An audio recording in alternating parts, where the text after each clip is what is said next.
अल्हम्दुलिल्लाहि रब्बिल आलमीन अस्सलातु वस्सलामु अला अशरफिल अंबिया'i वल मुरसलीन व खातमिन नबिय्यीन मुहम्मदिन व आलिहि तय्यबीन अत्ताहिरीन अल मासूमीन अम्मा बाद फ़अऊज़ु बिल्लाहि मिनश शैतानिर रजीम बिस्मिल्लाहिर रहमानिर रहीम। नाज़रीन मोहतरम, प्रोग्राम कम्युनिटी फ़ोरम में आपका मेज़बान नासिर अब्बास आपको खुशामदीद कहता है।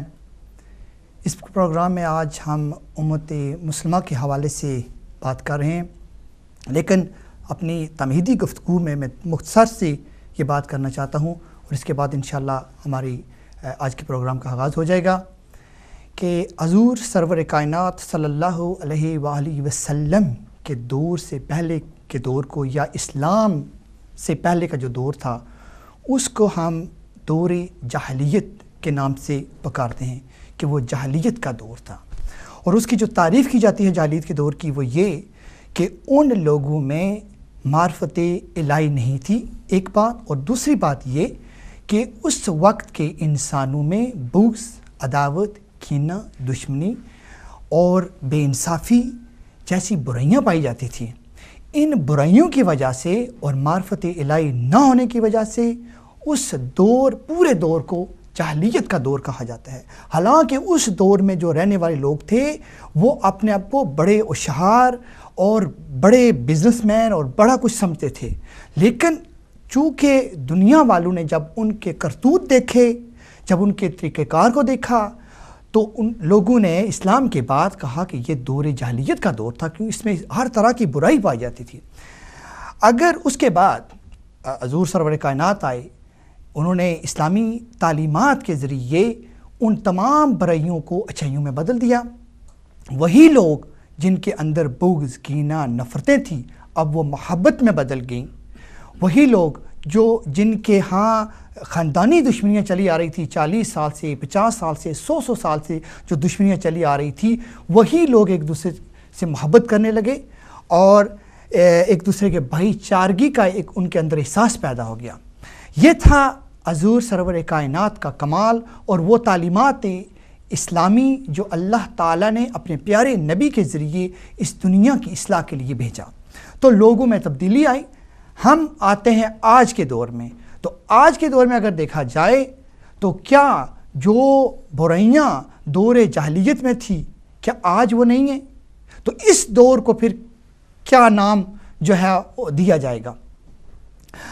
कुछ ऐसी बुराइयां इस दौर में आ चुकी हैं कि उलमाए कराम बेहतर बयान करते हैं और कहते हैं कि इस तरह की बुराइयां दौर जाहिलियत में भी नहीं थी। एक ये कि एक मुसलमान दूसरे मुसलमान जो कलमा पढ़ने वाला है उसको छुरी से ज़िबा करता है और अल्लाह अकबर का नाम लेकर ज़िबा कर रहा है। बच्चों को अगवा करते हैं इसलिए कि या तो पैसा मिलेगा और या ये कि इनको ब्रेन वॉश करके खुदकश हमलों के लिए तैयार किया जाएगा।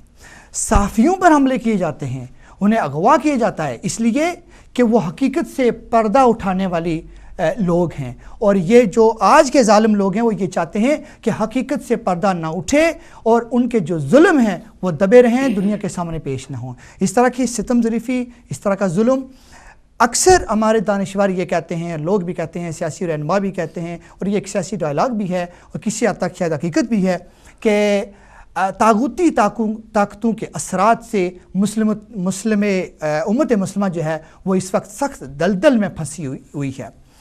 ये बात हम मानते हैं कि तागूती ताकतों के असरात हैं, उनकी साजिशों के असरात हैं, लेकिन उनकी साजिशों के असरात इस कदर गहरे नहीं हैं कि हम अपनी इखलाकी कदरें भी खो बैठें। ये इखलाकी कदरें हम इस कदर खो बैठे हैं कि आज हम अपने ही कलमा पढ़ने वाले मुसलमान को इस बेदर्दी के साथ कत्ल करते हैं कि दुनिया वाले इसको याद रखें और वो वीडियो जो है वो यूट्यूब पे डाल देते हैं ताकि उसके ख़ानदान वाले भी देखें, दुनिया वाले भी देखें और जो गैर मुस्लिम है वो देखें कि हम मुसलमानों का किरदार क्या है। इस हवाले से आज गुफ्तगू कर रहे हैं कि उम्मत मुस्लिमा किस समत की तरफ जा रही है, ये हमारी सोच, हमारी जो परसेप्शन है ये किस समत की तरफ जा रही है।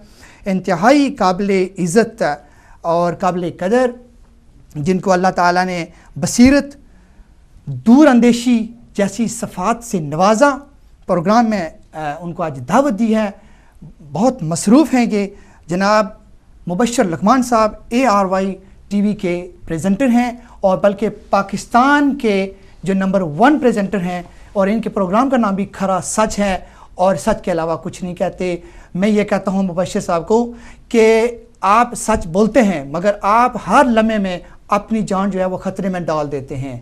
ठीक, वो कहते हैं कि ये जान खुदा की दी हुई है और अगर सच बोलते हुए अगर जान चली भी जाए तो खुदा की यहाँ वापस जाना है। मेरे दूसरे मेहमान जनाब जावेद मलिक साहब हैं, ओवरसीज़ पाकिस्तान सॉलिडारिटी के चेयरमैन हैं, और मेरे तीसरे मेहमान जनाब मखदूम अमजद शाह साहब हैं, वो भी पाकिस्तान ओवरसीज़ सॉलिडारिटी के ऑर्गेनाइज़र हैं और काफ़ी एक्टिव मेंबर हैं। सबसे पहले मैं मुबशर लकमान साहब आपका बहुत शुक्रिया अदा करता हूँ कि आप इस प्रोग्राम में शामिल हुए, आपने वक्त निकाला, हालांकि आप बिल्कुल मेरे ख्याल में चंद दिनों के लिए यहाँ यूके में तशरीफ़ लाए। हम पूरी यूके की कम्युनिटी जो है आपको खुशमदीद कहते हैं यहाँ तशरीफ़ लाने का, और फिर यूके के अलावा जो आप इस प्रोग्राम में आए आपका बहुत शुक्रिया अदा करता हूँ। मुबशर लकमान साहब, उम्मत मुसलमा की जो सोच किस डायरेक्शन पे जा रही है, क्या इसमें कुछ उम्मीद की जा सकती है कि ये किसी एक दौर में डाइवर्ट होकर अच्छाई की तरफ भी आएगी? बहुत मुश्किल है। बिस्मिल्लाहिर्रहमानिर्रहीम। आपका शुक्रिया, आपके चैनल का शुक्रिया, लेकिन मुझे बहुत मुश्किल लगता है ये। मुझे ये लगता है क्योंकि उम्मत मुस्लिमा में जो हमारे करते धरते हैं, जो सियाको सबाक लिख रहे हैं, वही असल में हमारे विलनस कॉपी राइटर्स हैं। पाकिस्तान के अंदर जितना कत्ल गारत हो रहा है, ख़ास तौर पे जो सेक्टेरियन फसादात हो रहे हैं, आप में से कोई मुझे सच बोल के बताए कि मैं झूठ बोल रहा हूँ कि उसमें सऊदी अरेबिया की इन्वॉल्वमेंट नहीं है। मुझे बताएं कि उसमें कतर की इन्वॉल्वमेंट नहीं है। मुझे बताएं उसमें UAE की इन्वॉल्वमेंट नहीं है। अमीर मुसलमान ममालिक हैं जो मुसलमान ममालिक में ये कर रहे हैं, और पाकिस्तान के अंदर एक प्रॉक्सी वॉर हो रही है, और उसकी बहुत सी वजूहात हैं। कुछ तो वजूहात हम आज के प्रोग्राम में कवर कर सकते हैं, लेकिन मटेरियल वजूहात बहुत हैं। और जो आपने अपने इंट्रो में एक दो बातें की, मैं बहुत अदब के साथ उनसे ज़रा इख्तलाफ करूँगा।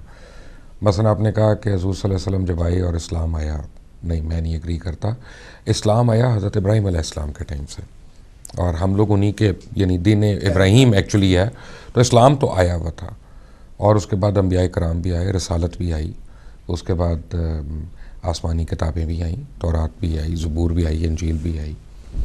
दूसरी बात आपने कहा कि ताकूती ताकतें जो हैं, साजिशों के, खुलफाए राशिदीन को किसने कत्ल किया? कॉन्डोलीज़ा राइस ने मारा था कि उनको, कि जॉर्ज बुश ने मरवाया था उनको? आप अहले बैत के वो जो मक्तल गाह है उसमें किसके नाम लिखे हुए हैं? वहाँ पे अपना कोई इज़राइल से लोग आए थे? वहाँ पे क्या साउथ अमेरिका से चूकवेरा के बंदे आए थे? क्या कास्ट्रो के बंदे थे? नहीं, अपना ऐसी बात नहीं। हमारा कोई दुश्मन नहीं, हम खुद अपने सबसे बड़े अल्हम्दुलिल्लाह दुश्मन हैं। हमें किसी की ज़रूरत नहीं है। हम दूसरों को ब्लेम करते हैं। मुसलमान ममालिक का हाल ये है कि मिडल ईस्ट के बीच में है, रेड सी के किनारे पे है। उसको तेल कौन दे रहा है? कौन उसको ऑयल दे रहा है? अगर आज उसका ऑयल रोक देते हैं तो मैं देखता हूँ इसराइल में एक गाड़ी, टैंक और जहाज़ तो दूर की बात है, गाड़ी नहीं चलनी। आप जंगें करवा देनी आपने सबकी, लेकिन ये नहीं खोज लगाना कि तेल कौन बेच रहा है उसको, ये फ़ायदे कौन उठा रहा है। तो मेरा मतलब है कि एक दोगलेपन की भी एक हद होती है ना। 57 मुस्लिम कंट्रीज़ हैं दुनिया में। आप एक सिर्फ सिंगापुर की एग्जांपल लें। सिंगापुर की आबादी 4 मिलियन की है, और उसकी वर्किंग आबादी जो है 1.1 मिलियन है, यानी 11 लाख लोग वहाँ पे काम करते हैं। और उनका जो GDP है वो $137 बिलियन है साल का। 57 मुस्लिम कंट्रीज़ को इकट्ठा कर दें, ऑयल इनकम को बाहर निकाल दें, तो वो 11 लाख लोगों का GDP हमसे ज़्यादा है। इतने हम नलायक लोग हैं। बातें हम इतनी करते हैं अपने ऊपर के जैसे हमने पता नहीं ये फ़तह कर लिया तो वो फ़तह कर लिया। हर जगह पे जाके हम जो है दहशतगर्दी हम एक्सपोर्ट करें। हम कहें ना कहें, दुनिया ये कह रही है। हमारे ऊपर इल्ज़ाम लगे तब भी जो आता है उसका को पाकिस्तान से लिंक निकल आता है, किसी मुस्लिम कंट्री से लिंक निकल आता है। Fact of the matter is के 9/11 में 19 हाईजैकर थे, 17 तो सऊदी थे, उनके ऊपर तो कोई एक्शन नहीं हुआ। तो अफगानिस्तान क्यों चले गए? ये मेरा पता कि नेटो फोर्सेस को कौन मिडल ईस्ट में हेड कर रहा है? अगर आप और मैं ड्रोन हमलों की मुखालफत कर रहे हैं तो क्या सऊदीया उसका नहीं है? क्या मिडल ईस्ट की कंट्रीज़ ड्रोन हमले में शामिल नहीं है? क्या उन्होंने आवाज़ उठाई कभी? आज तक आपकी कश्मीर के लिए कभी उन्होंने आवाज़ उठाई? हमसे एक्सपेक्ट करते हैं फ़लस्तीन के लिए हम आवाज़ उठाएं। यासिर अरफ़ात तो इंडिया में जाके गोद में बैठे रहते थे, उन्होंने तो कभी कश्मीर के लिए बात नहीं की है। मैं यानी देखिए, मेरी बातें आपको बुरी लगेंगी, but fact of the matter is कि हमें सच और झूठ को अलग अलग करना है, सफ़ेद और स्याह जो है ना। लेकिन कितने लोग सच और झूठ को अलग अलग करेंगे? मुझे ये नहीं पता। आप खरे सच के साथ प्रोग्राम करते हैं, आप बातें करते हैं, सच्ची बातें करते हैं, खरी करते हैं, और जैसा कि मैंने कहा, लेकिन कई लोगों ने आपको कहा होगा कि आप सच्ची बातें करते हैं, आप अपनी जान को खतरे में डाल रहे हैं। कई लोग जान के पीछे भी पड़ जाते हैं, जान के पीछे भी पड़ जाते हैं। प्रॉब्लम है कौन है? हुकूमत पाकिस्तान ने कभी ये कहा कि सऊदी अरब जो है वो सऊदी एजेंसियां, तो हुकूमत पाकिस्तान में कौन लोग हैं जिन्होंने मिडल ईस्ट में भागना नहीं होता अपनी हुकूमतों के बाद? आपके यानी आपके यहाँ शिकार गाहें बनी हुई हैं जी, आपके यहाँ उनकी अय्याशियों के अड्डे बने हुए हैं। को रहीम यार खान में आपने एयरपोर्ट्स बनाए हुए हैं, क्या उन्होंने वहाँ पे यूनिवर्सिटीज़ बनाई हैं? गवर्नमेंट, ब्रिटिश गवर्नमेंट को जो मर्जी आप कहें, काफिर कहें, जो मर्जी कहें, कम से कम एजुकेशन में दे तो रहे हैं आपको हेल्थ केयर के लिए दे तो रहे हैं पाकिस्तान में। इन दो चीज़ों में इन्होंने कभी दिया? आप जाएं ज़रा लाहौर में मेरे साथ शेख जायद अस्पताल का हाल देख लें। यही शेख जायद अस्पताल अगर यूएई में और उसका ये हाल हो, क्या वो बंद ना हो जाए? उनके तो कबूतर और उनके जो कैमल्स हैं, ऊँट हैं, उनके लिए अच्छी जगहें हैं। किस किस्म के एहसान हम पे कर रहे हैं? मेरी जनरल मुशर्रफ से बड़ी क्लियर बात हुई थी when he was the president. अगर जनरल मुशर्रफ साहब आपको कभी मिले तो आप उनसे पूछिएगा। मैं उनको कहता था कि जो वन विंडो ऑपरेशन आप मिडल ईस्टर्नर्स को दे रहे हैं, यही आप पाकिस्तानी बिजनेसमैन को दें और ओवरसीज़ पाकिस्तानी बिजनेसमैन जो उनको दें, तो आपके मुल्क में बहुत ज़्यादा इन्वेस्टमेंट आ जाएगी। मुझे नहीं पता हम क्यों लोगों के पीछे लगे होते हैं, जबकि हमारे अपने मुल्क में सब कुछ, हमें किसी की ज़रूरत नहीं, ना हमें किसी की जंग लड़ने की ज़रूरत है। बशीर साहब, बात करते हैं सऊदी अरब, तुर्की और कतर की उम्मत मुस्लिमा की कसम परोसी पे जो रोल है उस पर भी थोड़ी बात करते हैं। लेकिन मैं मलिक साहब से ये जानना चाहता हूँ कि आप मुबशिर साहब की बातों से किस कदर जो है वो एग्री हैं, क्या क्या कहेंगे कि उम्मत मुस्लिमा की जो डायरेक्शन है वो, और फिर ये कहते हैं कि ये कोई मुमकिन नज़र नहीं आ रहा कि ये तब्दीली आएगी, तो आपकी जो तवक्कुआत हैं वो किस तरह की हैं? बिस्मिल्लाहिर्रहमानिर्रहीम। देखिए, जो भी मुबशिर साहब ने जो कहा है अभी, उस पर अगर आप सब सोचें तो वो हकीकत है। और आज हमारे सामने खुद सच लाने वाले बैठे हैं और आपके सामने जो सच्ची बात कर रहे हैं, इसके बाद समझ नहीं आती कि मैं इस पर क्या कह सकता हूँ। अगर आज तो हमें इनसे और कुछ सीखना चाहिए और देखना चाहिए, ताकि ये हमें आगाह करें। और इन्होंने जो बातें कही हैं बहुत सच हैं कि कोई किसने मारा, कि उस वक़्त के कॉन्डोलीज़ा राइस आई या कौन आया या जॉर्ज बुश था, ये सारी चीज़ें सामने हैं। जहालियत की बात कर रहे हैं, जहालियत तो आज है ना, वो दौर तो बहुत अच्छा था, ठीक है। उस वक़्त लोग अनपढ़ थे, एजुकेशन नहीं थी। अब तो एजुकेशन भी है, उसके बावजूद आप देखें उनको निज़ाम दिया था, वो निज़ाम भी आज हमारे सामने मौजूद है, वो तालीमात इस्लामी में मौजूद है जी। और मैं तो खुद अब चाहूँगा कि मैं और सुनूँ इनसे जी। मखदूम अमजद शाह साहब, आप इस हवाले से क्या कहेंगे? देखिए, जैसा कि मुबशिर लुकमान भाई ने बातें की हैं, खरी खरी बातें करते हैं जी, और आज भी उन्होंने यही किया है। हकीकत तो यही है। हमें इसके बैकग्राउंड में जाके ये देखना चाहिए कि दरअसल इन तमाम अवामिल के पीछे क्या कार फरमा है जी, और कौन कौन हमसे अपने मकासद पूरे करना चाहता है। दरअसल पाकिस्तानी कौम को बहुत सारी दूसरी अक़वाम ने उसको एक वो बना लिया हुआ, खेल बना लिया हुआ है कि इनको आगे करके इनके कंधे पे बंदूक रख के अपने मकासद हल किए जाएं। लेकिन हमें ये देखना है कि हमारे ही कंधे पे रखी जाने वाली जो बंदूक है उसकी गोली लगती किसको है, वो भी हमारे ही पाकिस्तानियों को लगती है। पूरी दुनिया में अगर आप देख लीजिए, हमारा जो पाकिस्तान लोगों के साथ जो सलूक है उसमें ये कोई बात छुपी भी नहीं है। अमेरिका है, नेटो है, ये हमारे साथ जिस तरह का सलूक रखते हैं वो छुपा हुआ नहीं है। लेकिन कता कलामी हो रही है अमजद साहब, सॉरी, मैं एक अर्ज़ करूँगा आपके नाज़रीन के लिए भी और आपके लिए भी। पिछले 6 महीने में 70,000 से ज़्यादा पाकिस्तानियों को यूएई में पकड़ के 24 घंटे के अंदर डिपोर्ट किया गया है और उनकी इमलाक पे हुकूमत ने कब्ज़ा कर लिया। उनके ऊपर इल्ज़ामात थे कि वो अहले तशी हैं, ठीक है ना। Fact of the matter is ना हुकूमत पाकिस्तान ने इसके ऊपर आवाज़ उठाई है, ना पाकिस्तानियों ने, और हम सारे चुप करके बैठे हुए हैं। क्या हर पाकिस्तानी दहशतगर्द है? क्या हमने उसको प्रोटेक्शन की बात नहीं करनी है? क्या मज़हब की या फ़िरके की बुनियाद पे हम एक दूसरे को डिसोन कर देंगे? 70,000 से ज़्यादा, मैं आपको बता रहा हूँ, 11,000 पाकिस्तानी इस वक्त सऊदी जेलों में बगैर किसी मुकदमे के कैद हैं और कुछ नहीं पता उनके साथ क्या हो रहा है। यानी मैं अगर उम्रा करने की ख्वाहिश मेरी है तो जलील करके रख देते हैं वहाँ पे एयरपोर्ट के ऊपर। वो वैसे वो खादमैन हरफैन शरफैन है, पता नहीं क्या क्या टाइटल उन्होंने अपने लिए लगाए हुए हैं, लेकिन लोगों को बताएं सऊदीया का मतलब क्या है। सऊदी अरेबिया का मतलब है हाउस ऑफ सऊद, यानी हाउस ऑफ मोहम्मद नहीं उन्होंने किया उसका नाम, यानी अपने आप को हाउस ऑफ मोहम्मद नहीं कहते, हाउस ऑफ सऊद कहते हैं। और मैं उनकी बस मैं इबादत में लगा रहा हूँ, नाउज़ुबिल्लाह।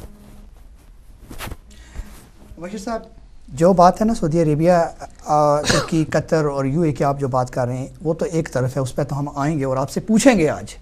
लेकिन आपने कहा कि 70,000 पाकिस्तानियों को यूएई गवर्नमेंट ने वापस 24 घंटे के अंदर भेज दिया और हुकूमत पाकिस्तान ने कोई आवाज़ नहीं उठाई। यानी हर एक को 24 घंटे लगाए हैं, मतलब आपके प्रोग्राम में कुछ आवाज़ें सुनी हैं, आपको पता है, मुझसे ज़्यादा पता है कि आप पाकिस्तान में रहते हैं और आप हकीकत से पर्दा उठाने वाले लोग हैं।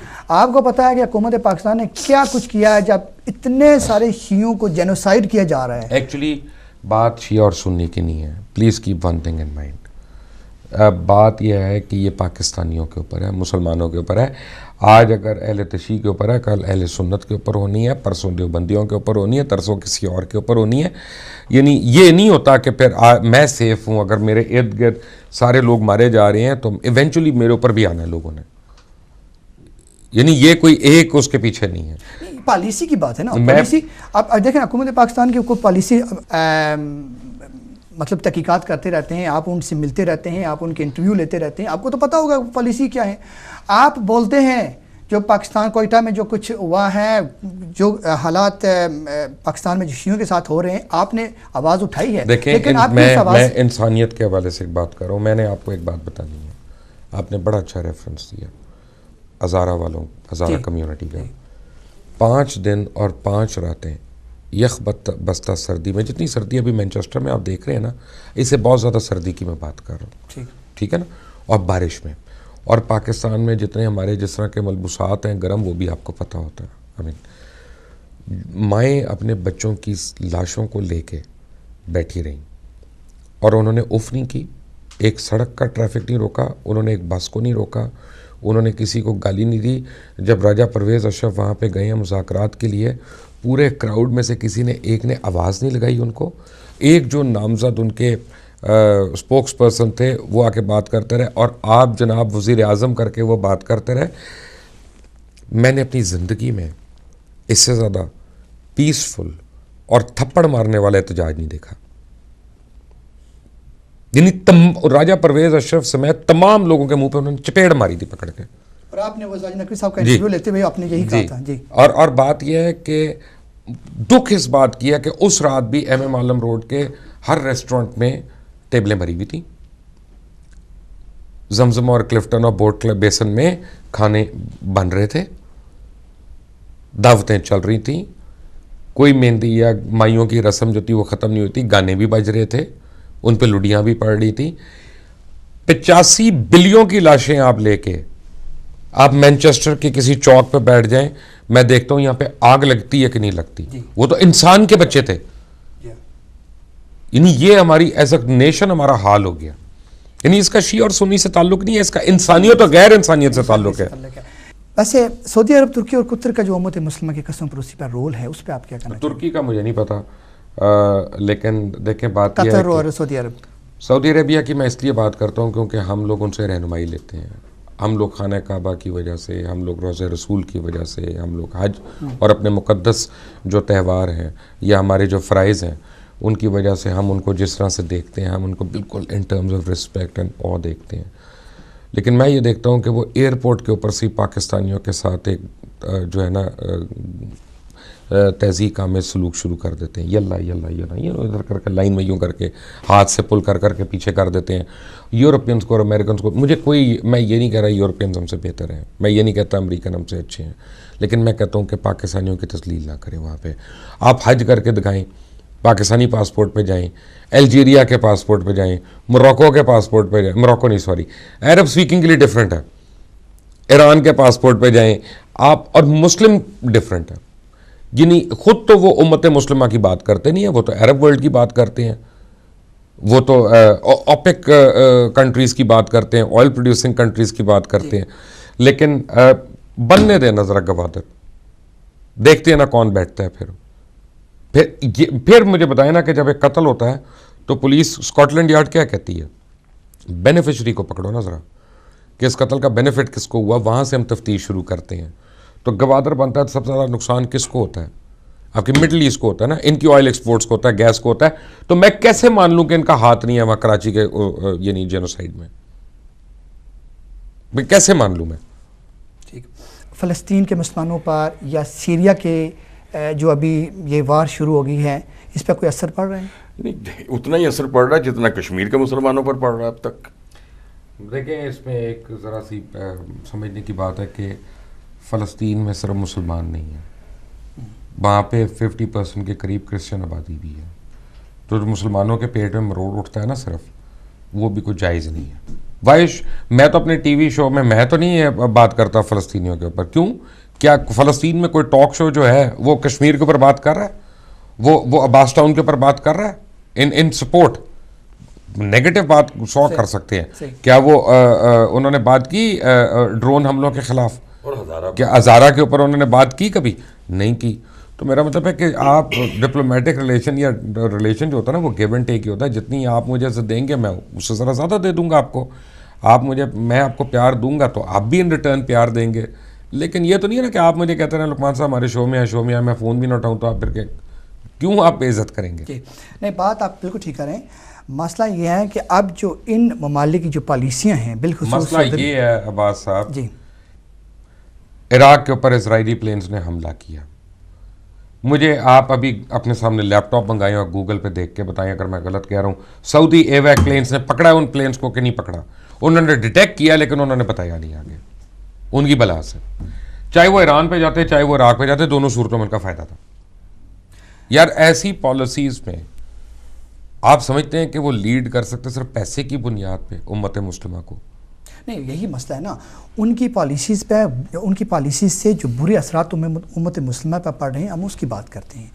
वो जाएं जहाँ भी जाएं, जो भी करें, हमें उससे गर्ज नहीं है। टटेकू में जाए नहीं, जो भी बात करें हमें गर्ज नहीं है। लेकिन कम अज़ कम ये है कि अभी आपने देखें सऊदी एजेंसियाँ बकौल आपके इन्वॉल्व हैं। मुझे कॉल आई एक आदमी की, अब वल्लाहुल आलम के वो कौन था, उन्हें अपने आप को आइडेंटिफाई कराया कि मैं सऊदी एम्बेसी से बोल रहा हूँ। मुझे कहता है आप अपना सऊदी के ख़िलाफ़ बात कर रहे हैं, कभी उम्रे पे नहीं जाना, ये कभी हज नहीं। मैंने कहा यार मेरे घर में भी किबला है, या मुझे वो जगह बताओ जो खुदा नहीं है, और जब मेरे अल्लाह का हुक्म होगा वो मुझे खुद ले जाएगा, मुझे किसी फरमा रवा की पीठ टप्पे की ज़रूरत नहीं है।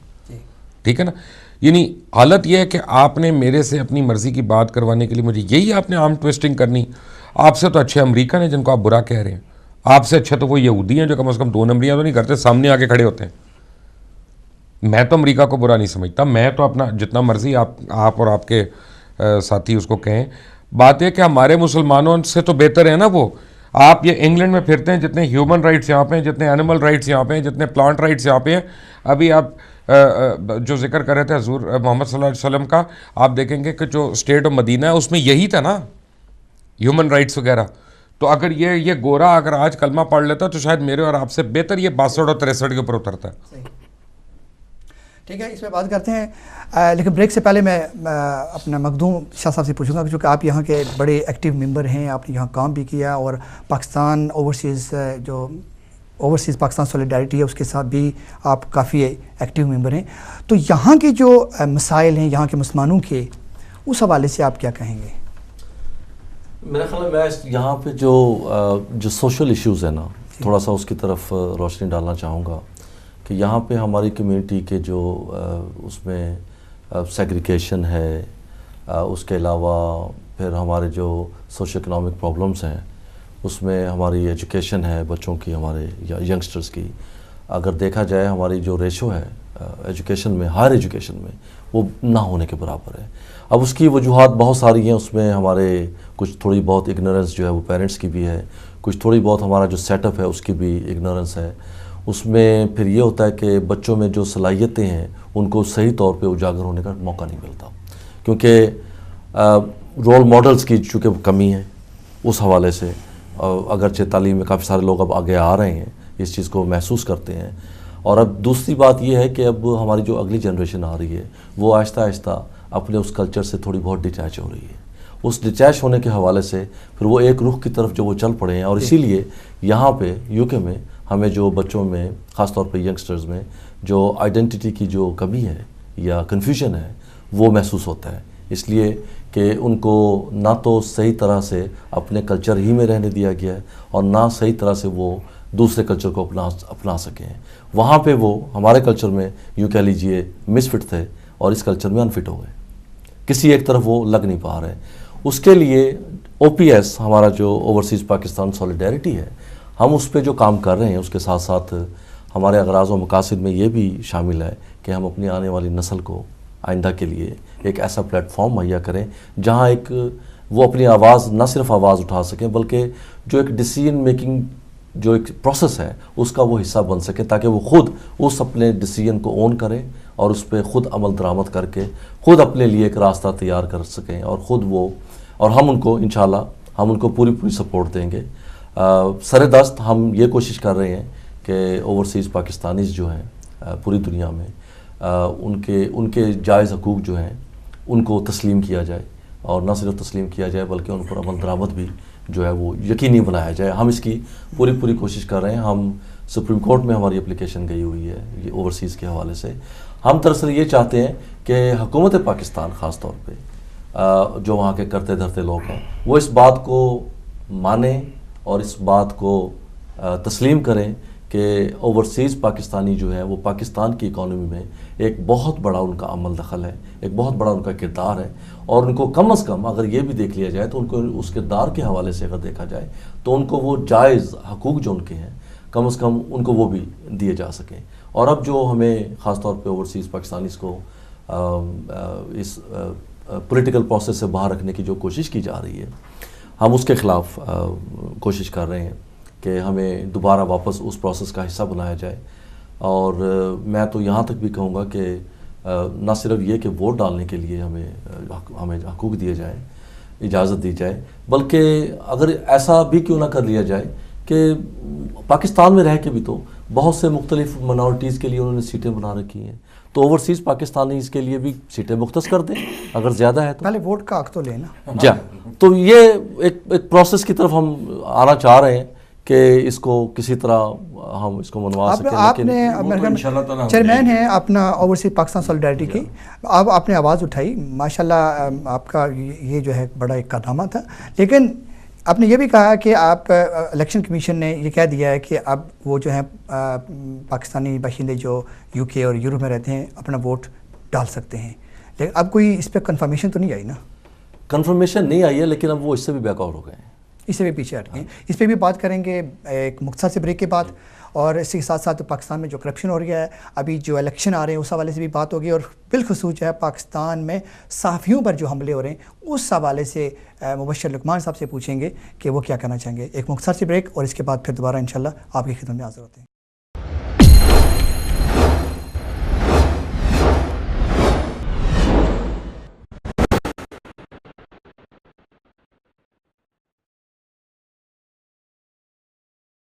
बिस्मिल्लाहिर्रहमानिर्रहीम। नाज़रीन, एक बार फिर आपको खुशआमदीद कहते हैं। अब वक्फे के बाद हम इंशाल्लाह लुकमान साहब से कुछ मज़ीद पूछना चाहते हैं और हमारे जो दूसरे मेहमान हैं उनसे भी मज़ीद पाकिस्तान के हवाले से पूछना चाहेंगे। आज मुबशर लुकमान साहब हमारे पास ही हैं इस वक्त और लाइव प्रोग्राम कर रहे हैं। आप इनसे जो कुछ पूछना चाहते हैं पूछ सकते हैं और इसके बाद फिर वो पाकिस्तान चले जाएंगे। तो बेहतर यही है कि आप इनको जाने से पहले ज़रा पूछ लें, क्योंकि पाकिस्तान में आप ज़रा वो कॉल करना ज़रा मुश्किल हो जाता है, प्रोग्राम के दौरान टाइमिंग का मसला होता है, इसलिए आप इनसे आज पूछ लें, पूरा इस्तेफादा करें। 5 मिनट के बाद जो है वो लाइन्स ओपन कर दी जाएंगी और आपका कोई भी सवाल है जो इन्होंने बातें की हैं उम्मत मुस्लिमा के हवाले से, जिस तरह इन्होंने खरी और सच्ची बातें की हैं, अगर आपका कोई इख्तलाफ है या आप इससे इनकी बातों से राय रखते हैं तो यकीनन आप इनसे कुछ पूछ सकते हैं। मुबशर साहब, पाकिस्तान के हर सेक्टर में करप्शन हो रही है। देखिए, हमें इससे गर्ज नहीं है कि वो करप्शन क्यों कर रहे हैं, ये क्या है, लेकिन ये पूछना चाहूँगा कि यहाँ से जो हमारे नई जनरेशन के बच्चे जाते हैं, अभी मलिक साहब ने भी कहा कि हम आइडेंटिटी के लिए कर रहे हैं, अपना कल्चर को इंट्रोड्यूस कराने के लिए कुछ काम कर रहे हैं ताकि यहाँ के बच्चों का अपनी जो पाकिस्तान की जो फैमिलीज़ हैं, जो विरासत है, उनके साथ एक रब्ता रहे। ये रब्ता कैसे रहेगा जबकि यहाँ से बच्चे जाते हैं तो कोई ना कोई हादसा उनके साथ ज़रूर पेश आता है, या कभी कभार किसी को अगवा कर लिया गया है, या किसी को डरा धमकाया गया, पैसे ले लिए गए हैं, मतलब मुख्तलिफ़ किस्म के हादसा होते हैं। पुलिस वालों के पास जाते हैं तो वो भी पैसे जैसे लेके जो है वो मामले को दफन कर देते हैं। तो ये जो करप्शन का मामला है, इस हवाले से आप क्या कहेंगे?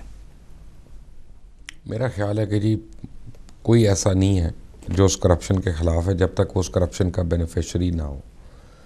जो बेनिफिशरी नहीं है वो उसके ख़िलाफ़ आवाज़ उठा रहा है। वरना देहातों में हमारे पानी की चोरी हो रही है, भैंसों की चोरी हो रही है, हमारे यहाँ घरों में नौकर चोरी कर रहे होते हैं रोज़, ड्राइवर पेट्रोल की चोरी कर रहा है, दवाइयों में मिलावट हम कर रहे हैं, खाने पीने की अशिया में जी हम उसमें जो मुर्दा उसमें हम लोग मिलावट कर रहे हैं, रोज़ा रख के झूठ हम बोल देते हैं, नाप तोल में हम लोग मिलावट कर रहे हैं। तो जो ऊपर बैठे हुए हैं वो हमारे ही बाप है ना, वो हमसे ज़्यादा कर लेते हैं। बात ये कुछ बेशर्मी से करते हैं, कुछ अलग ऐलान करते हैं, कुछ ढके छुपे अल्फाज में कर लेते हैं। लेकिन fact of the matter is कि अगर उस कौम ने ठीक होना है तो पहले अपने आप को मुझे ठीक करना पड़ेगा। मैं अगर ठीक होऊंगा तो आप भी और ये भी सारे ठीक हो जाएंगे। सबसे मुश्किल अपनी ज़ात को ठीक करना है। अब ये आर्टिकल 62 और 63 को ले लेना, जिस तरह से ये गुफ्तगू फरमा रहे हैं सारे, मेरा ख्याल है ख़ुद फ़खरुद्दीन इब्राहिम उस पर क्वालिफाई नहीं करते। इलेक्शन कमीशन के अपने जो रिटर्निंग ऑफिसर्स हैं वो उस पर क्वालिफाई नहीं कर रहे हैं। मजाक बना के रख दिया उन्होंने। यानी जमशेद दस्ती को तो 3 साल की कैद दे दी है, अमीन फ़हीम को छोड़ दिया। एक ही कैंडिडेट, चाहे वो जनरल मुशर्रफ हो, वो एक हल्के से उनके कागजात रिजेक्ट हो रहे हैं, दूसरे हल्के से सेलेक्ट हो रहे हैं। इसका मतलब आपका क्राइटेरिया ही नहीं है। ठीक है। अच्छा, इसके जो असरात उस पर बात करेंगे। कॉलर हमारे साथ शामिल है, आपसे कुछ शायद पूछना चाहते हैं, उनको बताया। हेलो, अस्सलाम वालेकुम। हेलो, अस्सलाम वालेकुम। हेलो, मेरा कॉल ड्रॉप हो गया। अच्छा, ये बात तो ठीक है, हर सेक्टर में करप्शन हो रही है, करप्शन पकड़ी जाती है।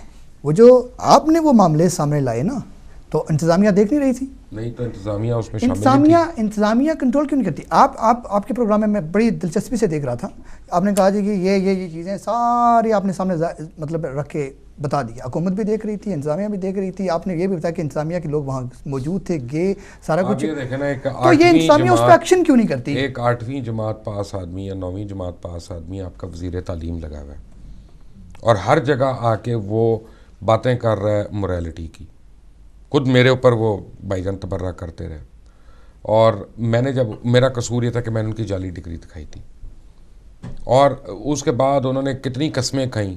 नेशनल असेंबली ने यूनानिमस 1.5 घंटे के अंदर मेरे ख़िलाफ़ एक रेजोल्यूशन पास कर दी और 5 दिन के बाद वो हज़रत कपड़ों के बगैर नजर आई अपनी असली हालत में सबको कि वो कितना मकरू इंसान है, शेख वकास अकरम। ठीक है। और आपको मैं आज आपकी इतला के लिए अर्ज़ करूं कि जंग के अंदर जहाँ से उनका ताल्लुक है, वो खुद सेक्टेरियन उसको फिसाद को जो है वो उसको हवा दे रहे हैं बहुत ज़्यादा। उससे उनका क्या फ़ायदा है? क्या फ़ायदा है? और वरना वो उनके पास जो एक कॉलर को हेलो, अस्सलाम वालेकुम। वालेकुम नासिर भाई। जी भाई, आप कौन, कहाँ से फ़ोन कर रहे हैं? पहले तो बताएं मेरी आवाज़ आ रही है आपको? आपकी आवाज़ बिल्कुल आ रही है, आप कहें। आपके मेहमानों को और ख़ास तौर पर मुबशर साहब को सलाम अलैकुम। और इतनी खुशी हुई है हमें मुबशर साहब को आपके प्रोग्राम में देखते हुए, और हम इनको वेलकम करते हैं कि और इनको एडवांस बुकिंग देते हैं कि आप माशाल्लाह हमारे टीवी चैनल पे आते रहें और पाकिस्तानी कम्युनिटी को एजुकेट करते रहें। तो मेरा जो क्वेश्चन है मुबशर साहब से, मेरे भाई से, तो मेरी दिली ख्वाहिश है कि जिस तरह आप इनका इंटरव्यू ले रहे हैं, मेरी दिली ख्वाहिश है मैं मुबशर साहब का इंटरव्यू लूं। तो क्वेश्चन ये है मुबशर साहब, आप बुराई को नंगा तो कर रहे हैं, लेकिन आपने मुस्लिम उम्मत के लिए कोई ऐसी एडवाइस दी हो जो उसका हल दिया हो, क्योंकि नबी पाक सल्लल्लाहु अलैहि वसल्लम ने, आप उनके मानने वाले हैं, और उन्होंने मुस्लिम उम्मत को एक रास्ता दिखाया था।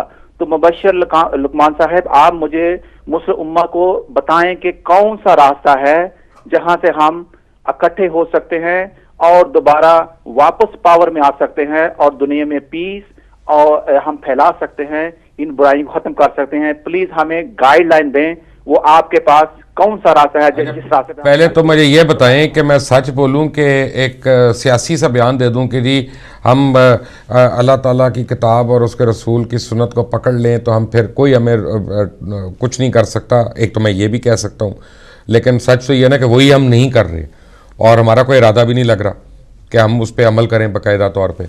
तो अब आप मुझे बताएं कि सच्ची बात सुननी है कि झूठी बात सुननी है। मैंने तो अल्हम्दुलिल्लाह आपकी सच्ची बातें सुनते थे, इसलिए तो दिल की खुशी, मैं दिल की गहराइयों से आपका बिलीव करें, मुझे जितनी खुशी आज हुई है लंदन में आपको देख के, मुझे 25 साल में इतनी खुशी नहीं हुई। लुकमान साहब, मैं आपसे रास्ता गाइडलाइन मांग रहा हूँ। मैं यहाँ पे बैठा, मैं भी उम्मत के लिए चीख चीख कर मैं जो ना इनको इकट्ठा करने की कोशिश करता हूँ मुख्तलिफ चैनलों से। मैं आपकी जुबान से सुनना चाहता हूँ कि अल्लाह आप मुझे गाइडलाइन दें और उम्मत को दें कि बताएं कि हम क्या करें। देखें, सबसे आप इनका जवाब दें। बड़ी मेहरबानी आपकी और आपका मोहब्बत और आपका खुलूस जो है वो सर आँखों पे। मैं आपको एक बात बताऊँ कि मैंने को 3 साल पहले इस पे एक सीरीज़ ऑफ शोज़ किए थे और वो ये था कि सबसे पहले आपको ये करना पड़ेगा कि डॉलर से ऑयल को डी लिंक करना पड़ेगा। अगर आप $8 से डी लिंक करते हैं तो अमेरिकन इकॉनमी जो है वो टोटल कोलैप्स होती है, इसमें कोई दो राय नहीं है। आप कर दें उसको यूरो से कर दें लिंक, आप पाउंड स्टर्लिंग से कर दें, आप उसको जिस येन से कर दें लिंक, इससे फ़र्क नहीं पड़ता, लेकिन आप में हिम्मत नहीं है उनको सर टक्कर पे लेने के। दूसरा, मुस्लिम उम्मा की सबसे बड़ी जो वीक एरिया है कि पूरी मुस्लिम उम्मा मिल के वर्ल्ड बैंक की बुनियादों पे एक इस्लामिक बैंक जो है उसकी तश्कील नहीं दे सकी। हम आप EU की बात करते हैं या शेंगन की बात करते हैं तो आप देखें कि एक सिंगल वीज़ा है जो सारे मुल्कों के लिए, हम तो वो एक वीज़ा नहीं क्रिएट कर सके तमाम मुस्लिम कंट्रीज़ के लिए, क्योंकि एक दूसरे को हम अपने बराबर समझते ही नहीं, हम इस काबिल ही नहीं समझते कि वो हमारी सरहदों पे आ जाए या अंदर आ जाए। और तीसरी बात यह है कि ये तमाम आज की जंग जो है वो मुआशियात की जंग है, वो इकनॉमिक्स की जंग है, चाहे वो गल्फ़ वॉर पहली वाली हो, दूसरी वाली हो, ईरान इराक़ की जंग हो, कोई भी आप जंग उठा लें, पीछे उसके जो है ना कहीं इकनॉमिक्स या उसकी मईशत जो है उसका अमल दखल है। हम क्यों नहीं इस पर सोचते। कुवैत के ऊपर जब नेटो फोर्सेस आई थी उसको रेस्क्यू करने के लिए, तो अमेरिका तो कुवैत से ऑयल नहीं इंपोर्ट करता था, अमेरिका तो सऊदी अरेबिया से भी नहीं लेता था, ना इराक़ से लेता था, वो तो वेनेजुएला से और मेक्सिको से ऑयल ले रहा था। तो वहाँ पे आने का मतलब ये था क्योंकि सबसे जो इमर्जिंग इकोनॉमीज़ थी उस वक्त वो एक जर्मनी थी और एक जापान थी, और वो दोनों कुवैत के ऑयल पर डिपेंडेंट थे। तो उन्होंने आके उस ऑयल को सिक्योर करना था और उसके ऊपर अपना कंट्रोल करना था, ताकि जो अमेरिकन एक्सपोर्ट्स को और डोमेस्टिक अपना GDP को जो हिट हो रही थी जर्मनी और जापान की मसनूआत की वजह से, उसको कहीं पे ला के उसको होल्ड किया जाए। और उसके बाद से अब येन की कीमत देखें, जो किस तरह से उसको इन्फ्लेट किया गया, ऊपर लेके जाया गया, ताकि जापानीज़ ऑटोमोबाइल्स वगैरह की जो एक्सपोर्ट है इनटू द यूनाइटेड स्टेट्स उसको किस तरह से रोका जाए। सो कहने का मतलब यह है कि पहले आप लोग अगर ये फ़ैसला कर लें कि वाकई उम्मत मुस्लिमा है, तो एक मुआशी पैटर्न तो बनाएं एक दूसरे की हेल्प करने के लिए, एक आप अपना इस्लामिक बैंक तो बनाएं, आप एक सिंगल वीज़ा पॉलिसी का इजरा तो करें। आप तो उम्रा करने अगर किसी ने जाना हो तो उसका इम्तिहान ऐसे लेते हैं जैसे वो पता नहीं वहाँ पे मस्जिदें ख़रीदने जा रहा है, पता नहीं क्या करने जा रहा है। और आप तो टॉलरेंस का ये हाल है कि कोई अगर खड़ा होकर अपने मसलक के हिसाब से नमाज़ पढ़ रहा हो तो उसको आप दुरे मारना शुरू हो जाते हैं। तो आपको तो फ़िक़ही बुनियादों पे जो हमारे एतराज़ात हैं, मैं एक बात मैंने करनी है, सॉरी अगर आपकी इजाज़त हो। आज तक हम ईरान को और अहले तशी को बुरा कहते रहे कि जी ये मुता करते हैं। आप गूगल जाके देखें और मिसयार हो रहा है, और सऊदी अरेबिया ने और इजिप्ट ने, जामिया अल-अज़हर ने उसको किस तरह से एंडोर्स किया। यानी कहना मैंने मुता को गलत है, लेकिन मैंने उससे बेहतर एक कॉन्ट्रैक्ट एक मिसयार ला के दे दिया सामने। तो यार मुझे इसका मतलब नहीं समझ आया, सॉरी। एक और कॉल भी शामिल है, उनको शामिल करते हैं इस प्रोग्राम में। जी अस्सलाम वालेकुम। हाँ, मेरा नाम इम्तियाज है, मैं लंदन से बात कर रहा हूँ। जी जी इम्तियाज साहब, क्या कहना चाहेंगे? जी, मैं बहुत जल्दी में सबसे पहले सबको बहुत बहुत सलाम जी, वालेकुम सलाम। जी। और उसके बाद छोटा सा बात ये कि जो हमारे इमाम काबा क्या ये अभी जो डिग्रियों की बात चल रही है कि सादक व अमीन, तो ये उसके साथ एक और लफ्ज भी है लुकमान भाई साहब के लिए कि ये लफ्ज है मुत्तकी और सालिया और सादक व अमीन। तो क्या इमाम काबा जो हमारे जितने मुसलमान हैं उन सबको इस चीज पे एक दूसरे को एजुकेट नहीं करना चाहिए कि शहजादा अब्दुल्ला को जो वो शहजादा अब्दुल्ला साहब हैं उनको हुकूमत करने का इख्तियार है ज्यादा, या कि इमाम काबा साहब को इख्तियार है? थैंक यू वेरी मच जी। बात यह है कि एक तो इमाम काबा एक शख्स नहीं होते, वो कई होते हैं एक वक्त में, क्योंकि एक वक्त में बैक वक्त मुख्तलिफ लोग वो इमामत कर रहे हैं, उस अजीम मेंबर के ऊपर हैं। लेकिन fact of the matter is कि ये सियासी चीज़ें हैं, मजहबी चीज़ें नहीं हैं। और बहुत अरसा पहले सऊदीज़ ने दो अपने फ़ैसलों को अलग कर लिया था, मज़हब की बुनियाद पे और स्टेट की बुनियाद पे। और हाउस ऑफ सऊद जो है वो स्टेट को चलाएगा और हाउस ऑफ वहाब जो है वो वहाँ पे मज़हब की और उसकी पॉलिसीज़ को इम्प्लीमेंट करेगा। और दोनों एक दूसरे के कामों में अमल दखल नहीं देते। It is working out very well for them. उनको ये मरोड़ नहीं उठते जो आपके और मेरे पेट के बीच में उठ रहे हैं, क्योंकि उम्मत मुस्लिमा उनका इशू ही नहीं है। उनका मसला सिर्फ अपना मुल्क, अपनी ऑयल रेवेन्यू, और उनका सबसे बड़ी बात है कि उनका अपना जो आप हज अगर आप करने जाते हैं तो आप देखेंगे कि हर मरहले को उन्होंने कितना एक्सपेंस ओरिएंटेड कर दिया है। यानी वो फैसिलिटेट नहीं कर रहे, वो उसको ज़्यादा से ज़्यादा एक्सपेंसिव कर रहे हैं। और हालत तो ये है उनकी कि ऐसे ऐसे लग्जरी होटल्स उन्होंने उस अहाते के अंदर बना दिए हैं पकड़ के। तो मुझे नहीं पता कि यही जो है असरात मुस्लिम उम्मत मुस्लिमा पर पड़ रहे हैं। मुबशिर साहब एक और कॉलर है, उनको भी शामिल करते हैं। जी अस्सलाम वालेकुम। अस्सलाम वालेकुम सर। वालेकुम सलाम। जी भाई साहब कौन कहाँ से? मैं इम्तियाज बोल रहा हूँ सर फ्रांस ਤੋਂ। सारों ਨੂੰ ਪਹਿਲਾਂ ਤੇ ਮੁਬਸ਼ਰ ਲਕਵਾਨ ਸਾਹਿਬ ਨੂੰ ਖੁਸ਼ ਆਮਦੀਦ। अस्सलाम वालेकुम। बड़ी खुशी हुई सर ਇਹ ਪ੍ਰੋਗਰਾਮ ਖਰਾ ਸੱਚ ਜਿਹੜਾ ਇਹ ਹੱਕ ਸੱਚ ਦੀ ਗੱਲ ਕਰਦੇ ਨੇ ਤੇ ਦੂਜੇ ਵੀ ਜਿਹੜੇ ਤੁਹਾਡੇ ਮਹਿਮਾਨ ਨੇ ਉਹਨਾਂ ਨੂੰ। ਤੇ ਇਹ ਮੈਂ ਇੱਕ ਪ੍ਰੋਗਰਾਮ ਕੀਤਾ ਸੀ ओवरसीयर पाकिस्तान ने जी काल इथों ਉਹਦੇ पेशरफ्त को नहीं। जी 62-63 ਇਹਦੇ ਤੇ ਵੀ ਉਹ ਖੱਚ ਜੀ ਬਣ ਗਈ। ਕੋਈ ਨਹੀਂ, ਪਹਿਲਾਂ ਸਾਰਿਆਂ ਨੂੰ ਕੋਈ ਇਹਨਾਂ ਲਾਇਆ ਤਾਂ ਪਰ ਤੇ ਲੋਨ ਲਾ ਕੇ ਹੁਣ ਫੇਰ ਉਂਝੇ ਸਾਰੇ ਸਿਲੈਕਟ ਹੁੰਦੇ ਜਾਂਦੇ ਨੇ। जी जो ਉਹਦਾ जवाब थे मलिक साहब थे मखदूम शाह साहब बैठे हो तो जवाब दे देंगे। मेरे ख्याल में मलिक साहब आप इनका जवाब दे देंगे, कोई पेशरफ्त नहीं हुई उस हवाले से। आप क्या कहेंगे? मतलब इनकी तरह आप बात करें जिस तरह ये खरी बात कर रहे हैं, वो बात ना करें कि पाकिस्तान इलेक्शन कमीशन जो है वो फिर जो है आपको दावत देंगे और फिर जो है डायलॉग होंगे। आप सच्ची बात करें, हुआ क्या है? सच्ची बात तो यह है कि जो पाकिस्तान इलेक्शन कमीशन, मैं समझता हूँ कि वो इस काबिल ही नहीं है कि ये इलेक्शन करा सके फेयर एंड स्क्वायर। और मेरी नज़र में पाकिस्तान में सबसे बड़ा रिगिंग इलेक्शन होगा ये मेरा अपना रिगिंग इलेक्शन होगा सबसे बड़ा।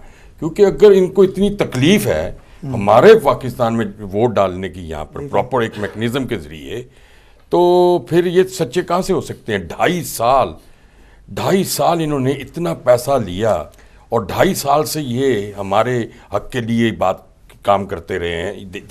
ये कह रहे हैं वो खुद, हम नहीं कह रहे कि 2.5 साल हमने काम किया।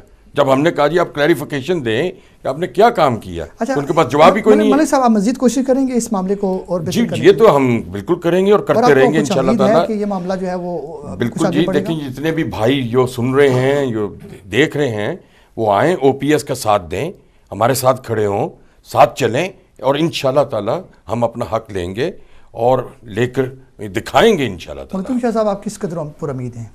मैं ये कहना चाहता हूँ कि it's not all about the Pakistan election commission, it's all about the overseas Pakistanis. क्योंकि उधर से क्या कुछ हो रहा है वो तो होना है, लेकिन हम क्या कुछ कर सकते हैं और हम क्या कुछ करना चाहते हैं वो हमारा अपना एक लाहे अमल है। और हमारा लाहे अमल यही है कि हम हर हाल में पाकिस्तानियों के जो जुमला हकूक़ हैं उसमें बहुत सारी चीज़ें शामिल हैं। ये इलेक्शन का तो आजकल चूँकि एक दौर है तो वो एक इशू है, उस पर हम काम कर ही रहे हैं।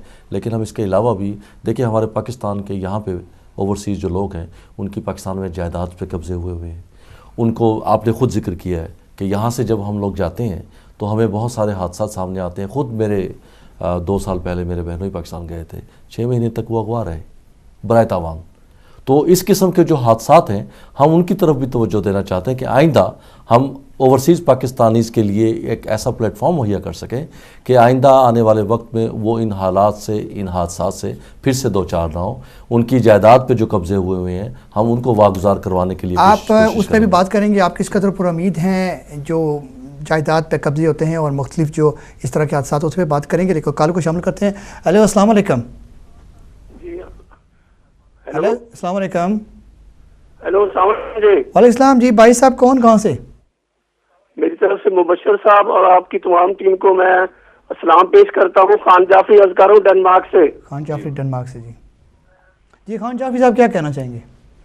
तो आए आपकी जी। तो क्या मेरी बात को काटिएगा नहीं, पाकिस्तान के ऊपर बात मैं करना चाहता हूँ। जी जी। पाकिस्तान जो है वो दुनिया का एक अमीर तरीन मुल्क है और हमारे मुल्क में किसी चीज की जरूरत नहीं है। अगर उसी जो चीजें हमें जरूरत है वो हमारी जिंदगी की वहां पैदा हो रही है, लेकिन ये चोर लुटेरे जो बैठे हुए हैं जिन्होंने कर्जा लेकर माफ करवाया हुआ है, आप फिर वही वोटिंग में आ रहे हैं। हम पाकिस्तानी जो गैर पे रह रहे हैं, हमें अबूरी हुकूमत के लिए सिर्फ ये 3 महीने दे दे, हम इनके पाकिस्तान को ठीक कर देंगे। ठीक, बहुत शुक्रिया जाफरी साहब। मुझे साहब बहुत सी बातें आपसे पूछनी है, लेकिन अनफॉर्चुनेटली कि आपके पास भी वक्त नहीं है, क्योंकि आपने जाना भी होता है। लेकिन एक बात कह दें, पाकिस्तान में अदलिया किस कदर आज़ाद है? अदलिया अपने ग्रेड की खुद गुलाम है, वो किसी और की गुलाम नहीं है। But fact of the matter है कि 24 लाख केसेस पाकिस्तान में पेंडिंग पड़े हैं 18-20 सालों से। रोज़ रोज़ अपनी मतलब के केसों की तो तारीख लग रही है, लेकिन गरीब आदमी को सेशन कोर्ट में जो धक्के खाने पड़ रहे हैं वो सबके सामने है। ये कब्ज़े हो नहीं सकते जिसकी ये बातें कर रहे हैं अगर वहाँ पे कोई लोअर कोर्ट्स में जुडिशरी जो है वो ईमानदार हो। जितनी करप्ट लोअर कोर्ट की जुडिशरी हमारी है, मुझे तो नहीं पता कि दुनिया में कोई और मुल्क है, शायद रवांडा में हो, शायद युगांडा में हो, लेकिन मैं जनवन ममालिक की बात कर रहा हूँ। और fact of the matter is के इफ्तिखार चौधरी साहब से बड़ी उम्मीदें थी लोगों को कि अगर वो एहतसाब शुरू करते, उनको मुल्क में हर जगह वो करप्शन नज़र आ जाती है। अपने बेटे के लिए वे 86 करोड़ उनको नज़र नहीं आते, और उसके ऊपर वो सारों के ऊपर इल्ज़ामात भी लगा देते हैं पकड़ के, अगर उनके बेटे से सवाल जवाब किया जाए। प्रोटोकॉल के मारे हुए हैं हम लोग, हमें प्रोटोकॉल चाहिए हर वक्त। अगर उनको एसपी जो है वो खड़ा होकर बाहर सलाम नहीं करता तो वो मुअत्तल हो जाता है। अगर उनको लेटेस्ट मॉडल की मर्सिडीज़ 500 SCL पे नहीं रिसीव करने आते तो वो अमला मुअत्तल हो जाता है। अबे तो व्हाट रबिश। तो ये मसला है, ये परसेप्शन डेवलप ही हो रही है, कम नहीं हो रही। हम ये जानना चाहते हैं कि ये आखिर परसेप्शन डेवलप हो रही है, इसको कोई कम करने की कोशिश कर रहा है, इस परसेप्शन को कोई चेंज करने की कोशिश कर रहा है, कोई काम हो रहा है इस तरह? मतलब देखिए, वाकया ये ज़्यादती है, जुल्म है, सितम ज़रीफ़ी है, ये बातें हो रही हैं, ये काम हो रहे हैं, लेकिन इस पर कुछ एजेंसियाँ या कुछ इदारे या कुछ लोग ऐसे हैं। एजेंसियाँ या इदारे क्यों? अपना मेरा मतलब है वो हम में से नहीं है, वो सलाब में बहते हुए आए हैं। क्या वो पाकिस्तानी नहीं है? क्या वो उस माशरे का हिस्सा नहीं है? मेरा भाई होगा ना जो उस एजेंसी में होगा, या मेरा कज़न ही होगा ना जो आगे किसी और इदारे में होगा, तो वो घर में मेरे साथ नहीं बैठ रहे, मैं उनको नहीं ख़राब कर रहा। आप मुझे ये बताएं, आप एजेंसियां अगर आपकी इतनी कमाल की हैं तो आपके जो इंटरिम गवर्नमेंट बनी है ये आर्टिकल 62 और 63 पे पूरा उतरती है? ये हुक्मरान आपके, इनका माजी क्या है? ये आइडियोलॉजी ऑफ पाकिस्तान को चैलेंज नहीं कर रहे, ठीक है ना? आप तो फिर आप कौन सी एजेंसी ने क्लियरेंस देनी? अच्छा मुबशर, एक और कॉलर भी प्रोग्राम में शामिल होना चाहते हैं जी, और उन्हें थोड़ा मौका देते हैं, और ये भी नाज़रीन से कह दें कि हम सिर्फ एक मज़ीद या 2 कॉलें ले सकेंगे चूँकि हमारे पास टाइम नहीं है। जी अस्सलाम वालेकुम। वालेकुम अस्सलाम, और मोहतरम मुबशर साहब को मेरा मुअद्दबाना सलाम। अस्सलाम वालेकुम। भाई साहब आप अपना नाम बताएंगे? खादिम हुसैन मैनचेस्टर से। जी जी जी जी शाह साहब है कि मुबशर साहब मेरा जवाब न दें क्योंकि मेरा सवाल बड़ा हाइपोथेटिकल है। तो फिर वो सवाल और बड़ा सिंपल है। अगर हाइपोथेटिकल सवाल करना ये तो है जी, कि यहाँ यूरोप के मुआशरे में जब शादी होती है तो वो कोटिंग होती है। तो इमरान खान ने जब शादी की थी जमामा से, तो उससे पहले कोटिंग का पीरियड भी गुजरा होगा। और उसके साथ मैं पूछ रहा हूँ आर्टिकल 62-63 के जिमन में, और उसके साथ रिसेंटली 2-3 दिन हुए हैं कि फोटो आई थी इंडिया चैनल पर इसके साथ इंडियन एक्ट्रेस के साथ। तो ये चीजें जो हैं ये बड़ी मोरल वैल्यूज की हैं बातें। तो ये क्या आर्टिकल 62, 63 से थ्रू होती हैं या नहीं, और अगर ये होती हैं तो ये सादक और अमीन कैसे हो गए कि जबकि वो एस्टेब्लिश सेक्टर है। जज़ाकुमुल्लाह खैरन, जज़ा फी अमान। बड़ी मेहरबानी आपकी। आपको दो बातें मैं बताऊं। एक तो यह है कि मैं इमरान खान का स्पोक्स पर्सन नहीं हूं, तो लेकिन मैं दूसरी बात ज़रूर एक बात कहूँगा कि शक होना या एविडेंस होना उसमें और हकीकत में यानी फ़र्क है। शक की बुनियाद पे इल्ज़ाम आयद तो हो सकता है लेकिन साबित नहीं हो सकता। जहाँ तक आर्टिकल 62 और 63 की बात है ना, मैं आपको बताऊँ इसकी इंटरप्रिटेशन ही गलत हो रही है मेरे नज़दीक। और मेरे नज़दीक इसका जो इजरा किया था वो किया था जनरल ज़ियाउल हक ने। और ये आपने कभी सोचा है कि गैर आइनी तौर पे आने वाला एक आदमी जिसने उस मुल्क को तबाह कर दिया, जिसने रोंद के रख दिया उस मुल्क को, अब उसकी चीज़ हमसे ख़त्म नहीं हो रही और उसके लिए हम आइनी तरीके ढूंढ रहे हैं इधर उधर करने के लिए, उसको रिफ्लेक्ट करने के लिए, डिफ्लेक्ट करने के लिए। इससे ज़्यादा कमज़ोरी हमारे जमहूरी पसंद लेजिस्लेटर्स की क्या हो सकती है कि बदतरीन आमिरों की जो मिसाल हो पूरी दुनिया में, ज़ियाउल हक उनका वो मैं कहूँगा कि रूहानी बाप हुआ, और वो उसकी बनाई हुई तरामीम जो है उनको अपने नहीं निकाल सकते और डरते। बशीर साहब एक और कॉलर हैं, आखिरी हमारे ये कॉलर हैं, चूँकि इसके बाद हम कॉल नहीं ले सकेंगे, हमारे पास वक्त कम है और कुछ मज़ीद बातें जो हैं वो मुबशिर साहब से पूछनी हैं। आखिरी कॉलर को शामिल करते हैं। अस्सलाम वालेकुम। अस्सलाम वालेकुम जनाब, मैं शाहिद बुखारी बोल रहा हूँ जी, मैनचेस्टर से। जी जी बुखारी साहब, क्या कहना चाहेंगे?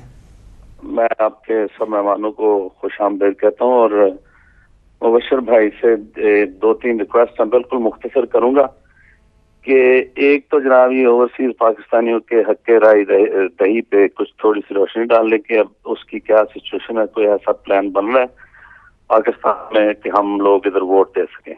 दूसरा ये कि ये हमसे वादा करें कि ये वापस जाके वीजा का जो प्रोसीजर मुश्किल बनाया गया है यहाँ पे, उस पे एक खसूसी प्रोग्राम फरमाएं।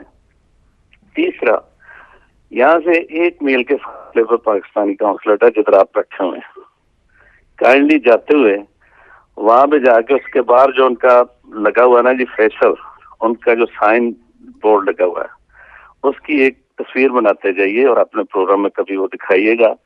उसमें से कुछ लेटर्स मिसिंग है और अब वो उसका मीनिंग ये सामने ये ऐसे पढ़ा जाता है, खॉन्स लेट जनरल एफ पाकिस्तान।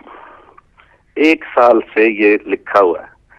ये काउंसलर साहब जो उधर बैठे हुए सामने पाकिस्तान का झंडा लहरा रहा है और उनसे इतनी भी कोशिश नहीं हो सकी कि इसका यहाँ की जो लोकल लैंग्वेज है उसमें इसकी क्या मीनिंग है। बहुत शुक्रिया बुखारी साहब। अच्छा बुखारी साहब ने जो बातें की ना पाकिस्तानी एम्बेसी के हवाले से, मैं एक चीज़ ऐड करूँगा कि यहाँ लोगों ने बहुत शिकायत की हैं पाकिस्तानी एम्बेसी के हवाले से, और एक बात जो अभी रिसेंटली है कि पाकिस्तान एम्बेसी ने अपने ऊपर से बोझ उतारने के लिए प्राइवेट एजेंसी, प्राइवेट जो कंपनियाँ हैं उनको कुछ उतारा है वो कमाइयों के ज़रिए। लेकिन मैं एक आपको मिसाल दूंगा बुखारी साहब, मैं इसके ज़रा आपको डिफरेंट एक मिसाल देता हूँ। लास्ट ईयर मुझे इनवाइट किया प्रिंस चार्ल्स ने खाने के ऊपर यहाँ पे, तो कुछ और चंद पाकिस्तानी भी हजरात थे वहाँ पे, और हेड टेबल पे वाजिद शमसुल हसन बैठे हुए थे हाई कमीशन, और वो हेड टेबल पे यूं करके सोना शुरू हो गए। थोड़ी देर और वो खराटे लेना शुरू हो गए। मैंने उनको कोनी मारी यूं करके, आई एग्री विद यू।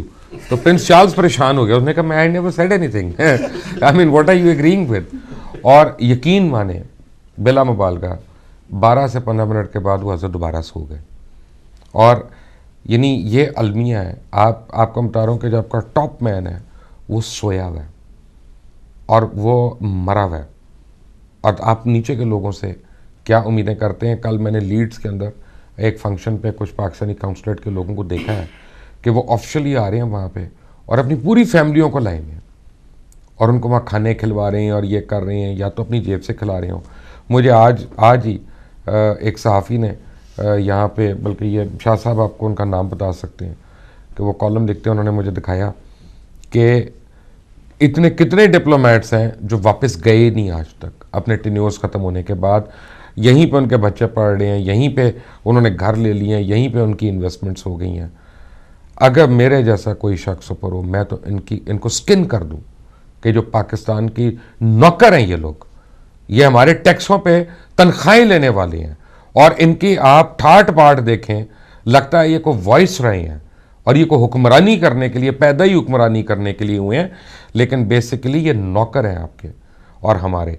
और fact of the matter is कि आपने एक पाकिस्तान काउंसलेट का हाल बताया, मैं आपको कह रहा हूँ दुनिया में किसी जगह चले जाएं, अफसोस का मकाम यही है कि जो सबसे यानी हमारी जहाँ वाइब्रेंट कम्युनिटीज़ हैं, ये आप यहाँ पे ले लें, आप दुबई में ले लें, आप यूएस में ले लें, फ्लोरिडा में ले लें, वहाँ पे आपको पाकिस्तानी काउंसलेट्स हैं सोती नज़र आएंगी, और वो वाजिद शमसुल हसन की तरह खराटे ले रही होंगी और उनको पता नहीं होगा वो क्या करें।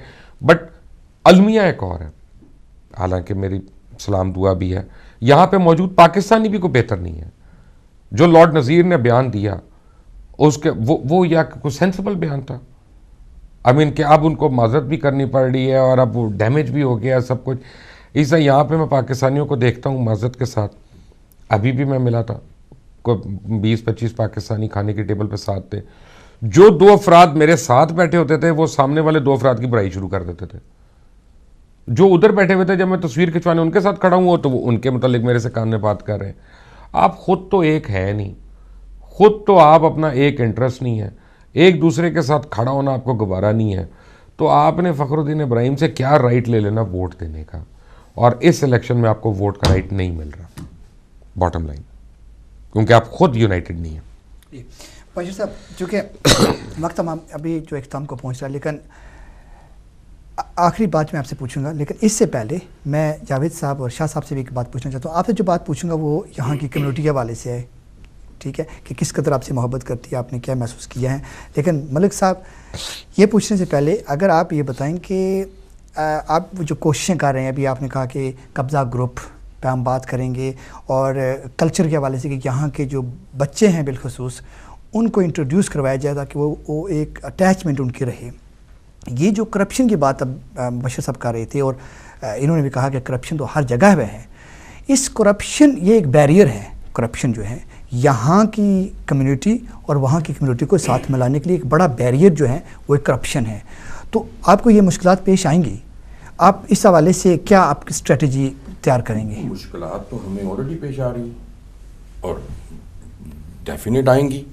आप यह देख लें कि अभी करप्शन के बारे में आप यहाँ से सोच लें कि जुडिशरी को ले लें और करप्शन को, दोनों चीज़ों को साथ रख के ले लें कि कितने लोग थे जो 62-63 के आइन के मुताबिक ये डिस्क्वालीफाई हुए, नाहिल हुए, सब वापस आ गए। ये कैसा मजाक है, कौम के साथ मजाक है, दुनिया में लोग हंस रहे हैं हम पर। इससे बड़ा मजाक क्या हो सकता है करप्शन का, कि आज उसको नाहिल कह दिया, सुबह वो बहाल हो गया जी, कोर्ट ने बहाल कर दिया उसको।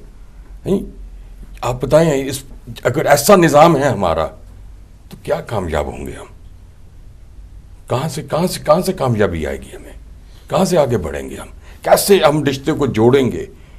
आपको अच्छी तरह याद होगा कि एक वक्त था कि हमारे बच्चों को हम लेके जाते थे और शादियां करते थे पीछे। अब हम बच्चों को पूछते, वो छोड़ दिया उनके हाथ पर। शादियां के बच्चों की शादी, वो अपनी शादी है, हमारी शादी है। हम एक वक्त था कि हम हमारी शादी होती थी। कहा ऐसे कि हम शादियां कर लेते थे बच्चों को छोड़ के, तो मैंने कहा पता करो भाई, ये तो जरा अच्छी बात है, आपने क्लियर कर दिया जरा बात को। तो अब अंदाजा आप यहाँ से लगा सकते हैं कि ये हालत हो गई है पाकिस्तान की कि हमारा मजाक बन रहा है पूरी दुनिया में। और मैं मुबशर साहब को बहुत बहुत इनका मैं एहसानमंद भी हूँ और शुक्रगुजार भी हूँ कि इतने मज़े से ये इतना सच का शो करते हैं और दुनिया को दिखाते हैं सच्चाई। और इन्होंने हमारे ओवरसीज़ पाकिस्तानियों के ऊपर भी इतने बड़े माशाल्लाह लिया, मुझे भी लिया ऑन बोर्ड एंड उस पर सच्चाई बताई है उन्होंने जी। और आप देख लें कि उसके बावजूद सुप्रीम कोर्ट कभी कुछ कहती है कि निजी इम्प्लीमेंटेशन करें। अगर सुप्रीम कोर्ट चीफ जस्टिस आपका कह रहा है कि ये फेयर एंड स्क्वेयर इलेक्शन हो ही नहीं सकता पाकिस्तानी वोटर्स के बगैर, ओवरसीज वोटर्स के बगैर, तो फिर आप मुझे बताएं कि कैसे होगा? कोई प्रेशर है? मैं आपको जब एक बात बताऊंगा ना, जी। उसके बाद आप फिर तमीज़ नहीं देंगे, आप प्रोग्राम ख़त्म कर देंगे। तो आप ऐसा कि जब आपने प्रोग्राम खत्म करना हो ना तो फिर आप मेरे से पूछ लीजिएगा, मैं आपको एक खौफनाक बात बताऊंगा। चलो ज़रूर बताइएगा। मखदूम शाह साहब क्या कहना चाहेंगे? ये देखिए आप भी कोशिश कर रहे हैं, आपकी ऑर्गेनाइजेशन है और उसमें आप भी इनके साथ, मलिक साहब के साथ आप भी जो है वो भरपूर कोशिश कर रहे हैं कि ये जो यहाँ के मसाइल हैं, अभी आपने जिक्र भी किया, पिछले प्रोग्राम में भी आपने कहा कि हम सिर्फ एक मसले को लेके नहीं आ रहे, हम तो दीगर जितने भी पाकिस्तान कम्युनिटी के यहाँ के मसाइल हैं उनको सामने ला के हल करना चाहते हैं। ये हल करेंगे। एक बात देख लें कि जो करप्शन का जो बैरियर है वो आपको फेस करना है, तो उसके लिए आप क्या स्ट्रेटेजी बनाएंगे? देखिए जी, बात ये है कि ये करप्शन जो है ना, ये ख़त्म तो नहीं हो सकती। ये हर माशरे में है और हर लेवल पे। यहाँ इस तरह की तो नहीं है ना? नहीं, उसके दर्जे हैं, उसको थोड़ा बहुत एलिमिनेट किया जा सकता है, कम किया जा सकता है। ख़त्म तो आप कोई एक मिसाल ऐसी दे दीजिए, कोई एक ऐसा इदारा बता दीजिए। फॉकलैंड वॉर को कैसे जस्टिफाई करते हैं? वो होगी। मेरा मतलब है कि उससे बड़ा लेवल क्या होगा करप्शन का? गल्फ वॉर को कैसे जस्टिफाई करते हैं? देखिए ये लोगों को झूठ नहीं बोला गया। आम आवाम वो तेल तो नहीं खिलाते ना, वो देखें हमारे मुल्क में और आपके मुल्क में एक फ़र्क है। हमारे मुल्क में इफ्तिखार चौधरी साहब ने आके, जो मेरे ख़िलाफ़ हैं, सारे लोग बातें करते हैं कि मैं जुडिशरी के ख़िलाफ़ बात करता हूँ। नहीं, मैं जुडिशरी के ख़िलाफ़ नहीं हूँ, मैं एक हकीकत बयान कर रहा हूँ कि उन्होंने आके PCO जजेस को फारिग किया और उन्होंने कहा इनके किए हुए तमाम फैसले कलअदम। मैं आपके प्रोग्राम में कसम लेके एक बात बता रहा हूँ, खुद इफ्तिखार चौधरी साहब जो PCO पे ओथ लिया हुआ और 2 दफ़ा उन्होंने ज़िंदगी में 2 बार बतौर जज ओथ लिया, दोनों बार PCO पे ओथ लिया, PCO के जजेस को फारिग किया, खुद वो डिसीजंस ले रहे हैं। कहाँ गया इंसाफ आपका? आप किससे इंसाफ की तवक्को कर रहे हैं? यही मेरा कसूर था कि मैं सच दिखा रहा हूँ तो मेरे ऊपर आप कोर्ट में बैठ के इल्ज़ामात लगा रहे हैं, तोहमतें लगा रहे हैं। आए ज़रा मुझे अपनी कटहरे में खड़ा करें या मेरे आप शो में आके बैठें, फिर मैं बताऊँ। यानी आपको ये पता ही नहीं कि आपके घर में बेंटली और BMW और आपके घर में 500 SCL खड़ी हुई है, 80-80 हज़ार पाउंड की आपकी फैमिली हैरिड्स में शॉपिंग करके आ रही है और आप कह रहे हैं अच्छा थैंक यू वेरी मच बेटा, बड़ी मेहनत कर रहे हो आजकल, जो 36,000 रुपये की नौकरी तुम्हें दिलवाई थी तुम उसमें इतनी अल्लाह ने बरकत डाल दी। किससे इंसाफ की तवक्को कर रहे हैं आप? यानी इंसाफ सिर्फ वही है वहीं पे जो उनको पसंद नहीं है, उस हद तक इंसाफ, उससे सोसाइटी कभी तब्दील नहीं होगी। जी उससे नहीं। ठीक है वहीर साहब, आखिरी बात मैं आपसे पूछना आप ये देखें कि जस्टिस डोगर की बेटी पे कितनी तोहमतें लगा दी थी, फरा डोगर पे, ठीक है ना, बेटी का भी लिहाज नहीं किया, अपने बेटे के ऊपर कोर्ट बना के खुद बैठ जाना बीच में। बाकी आप लोग जो आपने नतीजा निकाल दिया, कम अज कम इस मुल्क में ये तो है कि एक आम इंसान की जान। नहीं मैं तो मानता हूं, मैं तो पहले कहा कि अगर ये लोग कलमा पढ़ ले हमसे बेहतर मुसलमान है। यहाँ कत्ल होगा किसी का भी, गोरे का, काले का, इंडियन का, यहाँ आप 75 बिलियन की लाश को 5 दिन जरा लेके बैठे ना, आप खुद कह रहे हैं, और आप वहां पे इंसान रोज आप लेके हर महीने के बाद बैठे होते हैं। वहाँ हमने खुद सुना है कि एक कातिल ने खुद इतराफ़ भी किया कि वो उसने 17 कत्ल किए हैं, तो जज साहब ने कहा नहीं ये बड़ा मासूम है, ये बड़ा इसकी मासूम है, शक्ल देखो, इसकी शक्ल से ये कातिल लगता है, इसकी शक्ल से कातिल नहीं लगता। और ये हालत है उस मुल्क की। हम ये कह रहे हैं यहाँ पे देखें किसी को चोट पे कोई मार दे, जिस आदमी ने 147 कत्ल किए उसकी बेल होगी। 3200 दहशतगर्द पकड़े गए पिछले 4.5 साल में, 2000 से ज्यादा जो है वो बेल हो चुकी है उनकी, और बाकियों पे किसी पे फर्द जुर्म आयद नहीं हो रही। हाँ होएगी आयद, आप पे हो जाएगी, मुझ पे हो जाएगी, इन लोगों पे जोर चल जाएगा। यानी ये लोग उसकी इज्जत करते हैं जो उनको बेइज्जत करता है। तो फिर दहशतगर्दी तो कंट्रोल नहीं हो रही ना, कौन सी दहशतगर्दी कंट्रोल हो रही है? हम तो दहशतगर्दों का वेलकम कर रहे हैं कि शायद इनसे छुटकारा दे दें हमें। मेरा मतलब है कि सच्ची बात करें ना, क्योंकि अभी कंट्रोल रूम से भी कहा जा रहा है कि वक्त खत्म हो चुके हैं, तो कंट्रोल रूम को भी क्या है, उनका भी वक्त खत्म हो रहा है। अच्छा वही सर, क्या ये दहशतगर्दों का ये अदलिया पे और पाकिस्तान की जो बाकी सियासी रहनुमा हैं इन पे कोई प्रेशर है, खौफ है? प्रेशर तो होता है ना जी, लेकिन असल आपके ऊपर प्रेशर जो होता है आपके अपने ज़मीर का होता है। अगर वो ज़मीर मर गया तो हर प्रेशर जिंदा है, और अगर वो ज़मीर जिंदा है तो कोई प्रेशर नहीं। बस वो मतलब मामलात वो उस तरह के उलझे जा रहे हैं। अच्छा चलो आखिर में एक बात कह दें, पाकिस्तान में साफ़ियों पे कुछ प्रेशर है? काफ़ी प्रेशर है, और जो साफ़ी अपना उस प्रेशर में नहीं आते उनके ऊपर तोहमतें लगाई जाती हैं। मतलब मैं आपको अपनी ज़ात इसलिए मैं एग्जांपल दे रहा हूँ, और मैं अपनी बात इसलिए करूँगा कि यहाँ पे कोई और साफ़ी बैठा नहीं है पाकिस्तान से, तो मैं क्यों किसी का नाम लेके कहूँ कि फ़लाँ के साथ ये तो फ़लाँ के साथ ये। वो मुझे आप मेरे ऊपर बैठ के नेशनल असेंबली में कह रहे हैं कि ये जी इसको गाड़ी तोहफे में मिली हुई है। मैंने 3 साल से बैंक से लीज़ की हुई है। मैं कम से कम टैक्स तो दे रहा हूँ वहाँ पे, मैं बैंकों से डील तो कर रहा हूँ, मैं वहाँ पे डिक्लेयर तो कर रहा हूँ। मेरी तो कोई इन्वेस्टमेंट नहीं है मेफेयर में या पार्क लेन में। मैंने तो यहाँ मैरियट होटल नहीं खरीदा, मैंने तो अपना जॉर्ज जेरार्ड स्ट्रीट पे टोरंटो में जाके कोई रेस्टोरेंट नहीं बनाया। मैंने तो अपना जो है, अगर आता भी हूँ तो अपनी फैमिली के साथ आता हूँ, 10 दिन जो मेरी बिसात है उस हिसाब से शॉपिंग करता हूँ, मैं चला जाता हूँ। लेकिन मेरी फिर भी इनकम भी डिक्लेयर्ड, मेरा टैक्स भी डिक्लेयर्ड। तुम्हारी तो 279 डिग्रियाँ जाली, 279 लोग अपना बिजली के डिफॉल्टर, टैक्स चोर, लोन राइट ऑफ्स, और वो इज्जतदार बने हुए हमारे।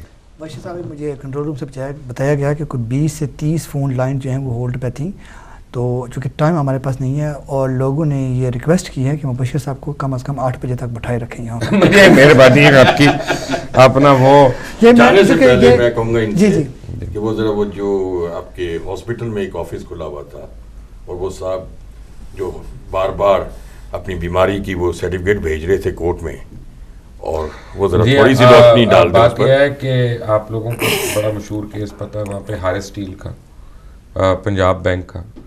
उनको VVIP बोर्ड में ख्वाजा साहब को पंजाब गवर्नमेंट ने वहाँ पे उनको सहूलियात दी हुई थी, और वो पूरा दफ्तर अपना रन कर रहे थे वहाँ से।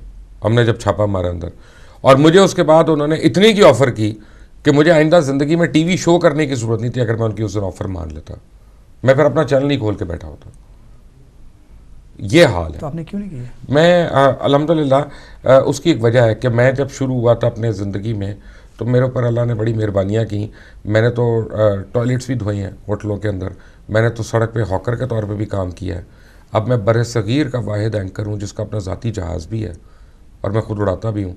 तो जब मौला करीम मेरे ऊपर इतना मेहरबान है, मुझे जायज़ तरीके से दे रहा है, तो मुझे किसी 2 नंबर की ज़रूरत नहीं है। ना मुझे से मांगना है, ना मुझे से लेना है। मैं लानत भेजता हूँ ऐसे लोगों में।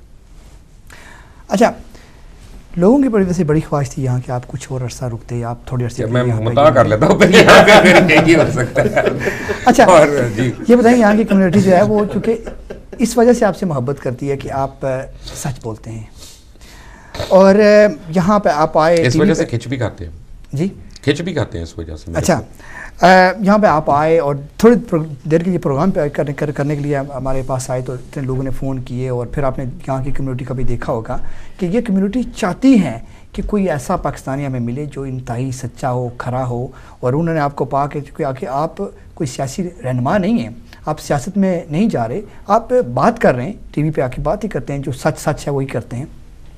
किस तरह आपने खुद कैसे महसूस किया यहाँ आके? देखिए, मैं अगर अपनी ज़ात से बात करूँ ना, तो मुझे तो बड़ा प्यार देते हैं लोग। मुझे तो सड़क पे खड़े होकर लोग आके हाथ मिलाते हैं, गले मिलते हैं, तस्वीर खिंचवाते हैं, तो मेरी तो इज़्ज़त अफजाई है। लेकिन मुझे यहाँ पे पाकिस्तानियों को मिलके कुछ ज़्यादा खुशी नहीं हुई, मुझे दुख हुआ है। दुख मुझे ये हुआ है कि पाकिस्तानी यहाँ पे भी सिर्फ पाकिस्तानियों के अंदर घुल मिल रहे हैं।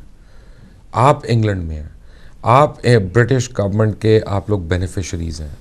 आपको अपने फंक्शंस में गोरों को भी रखना चाहिए, आपको उन लोगों को भी इन्वॉल्व करना चाहिए, उनके अंदर भी मिक्सअप होना चाहिए। आप अपने स्टूडेंट्स की देखें, कितने स्टूडेंट्स की CVs के ऊपर कम्युनिटी सर्विस लिखी हुई है। को हॉस्पिटल्स में वॉलंटियर करें काम जाके, कोई आप अपना CPLC डिपार्टमेंट के साथ वॉलंटियर करें, कोई आप लोकल गवर्नमेंट के साथ जाके वॉलंटियर करें, महीने में 1 घंटा वॉलंटियर करें, ताकि दुनिया को यहाँ पे पता चले कि पाकिस्तानी कम्युनिटी जो है, या पाकिस्तानी नस्ल बरतानवी कम्युनिटी जो है, वो सिविलाइज भी हैं और वो कॉन्शियंशियस वर्कर्स भी हैं। अभी क्योंकि आप लोग हर जगह से कट ऑफ हैं, तो कहीं से एक फैसल न्यूयॉर्क में दरियाफ्त होता है, तो कहते हैं सारे पाकिस्तानी ऐसे, क्योंकि उन्होंने आपको भी नहीं देखा कहीं पे कम्युनिटी वेलफेयर काम करते हुए। जी, अच्छा, कम्युनिटी कोहेजन के हवाले से इन्होंने बड़ी ज़बरदस्त बात की है, आप इस पर कुछ कहना चाहेंगे? चूँकि आपने कम्युनिटी कोहेजन के लिए बड़ा काम किया है, और मुबश्शिर साहब की बात को मैं थोड़ा सा आगे बढ़ाता हूँ। जी जी, इन्होंने भी इसी तरफ इशारा किया है, और ये एग्जैक्टली वही चीज़ इन्होंने बात की है जो मैंने पहले बात की है कि हम सेग्रीगेशन का शिकार हैं और ख़ुद हैं। हम अपने प्रोग्राम्स में अपने साथ दूसरे लोगों को नहीं बुलाते, तो उससे ये नुकसान होता है कि हम खुद आइसोलेट हो जाते हैं। जो हम कहना चाहते हैं, जो हम बताना चाहते हैं दूसरे लोगों को, उससे फिर ये है कि हमारी अच्छी बातें भी दूसरे लोगों तक नहीं पहुंच पाती, क्योंकि हम उनसे मिलजुल नहीं रहे, उनसे कुछ सीख नहीं रहे, उनको कुछ अपने बारे में बता नहीं रहे। मुझसे गुज़श्ता चंद सालों में बहुत सारे गोरों ने इस किस्म के सवालात किए कि जी आपके इस्लाम में ये सज़ा क्यों है, फ़लाँ सज़ा क्यों है, फ़लाँ सज़ा क्यों है, लेकिन उनको आज तक ये किसी ने नहीं बताया। मसलन मैंने एक छोटी सी एग्जांपल देता हूँ, वक्त बहुत कम है, कि जी हाथ क्यों काट देते हैं, तो मैंने कहा it's a blessing for you. अगर एक बार बार जो आती मुजरिम है वो अगर चोरी आपकी बार बार करता है तो आपका माल उससे महफूज हो जाता है ना, तो ये आपके लिए ब्लेसिंग है, उसके लिए सज़ा आप ठीक है जो जिस तरह भी। लेकिन बहरहाल इसमें यह है कि हम इंशाअल्लाह अपने प्लेटफॉर्म से इस चीज़ को भी उजागर करेंगे कि हम किस तरह से अपनी कम्युनिटी को थोड़ा ओपन करें ताकि वो दूसरी कम्युनिटीज़ के साथ भी घुल मिल सके। जी मुबश्शिर साहब ने एक बड़ा 10 पॉइंट जो है आइडेंटिफाई किया यही कम्युनिटी कोहेजन के हवाले से, और सारे इसकी ज़रूरत महसूस कर रहे हैं। तो इस पे मेरे ख्याल में आपका भी कुछ होगा कि इस पे प्रोग्राम किया जाए और इस पे बात की जाए, इस पे काम करने की ज़रूरत है। नहीं, आप वॉलंटियर्स बुलवाएं कम्युनिटी के, आप मसलन लोकल अस्पतालों को कहें हमें बताओ तुम्हें कितने वॉलंटियर्स चाहिए, फिर अपने प्रोग्राम के ज़रिए आप उनको दावत दें और महीने में एक दफ़ा, 2 महीने में एक दफ़ा 1-1 घंटे के लिए जाके चले वो सफाई करवा दें अहाते की, लेकिन वहाँ मोहर लगे कि यार पाकिस्तानी जो हैं उन्होंने आके इस अस्पताल में काम किया, पाकिस्तानी जो है उन्होंने इस ओल्ड एज होम में काम किया, पाकिस्तानी जो है उन्होंने इस क्यारी को जो है ना आबियारी की, इसको पानी दिया, इसमें सफाई की। आप ओनरशिप तो दूसरों से लेना कि इस सोसाइटी में आपको बेनिफिट्स देने का, उनको भी तो कोई फ़ायदा हुआ कि नहीं हुआ।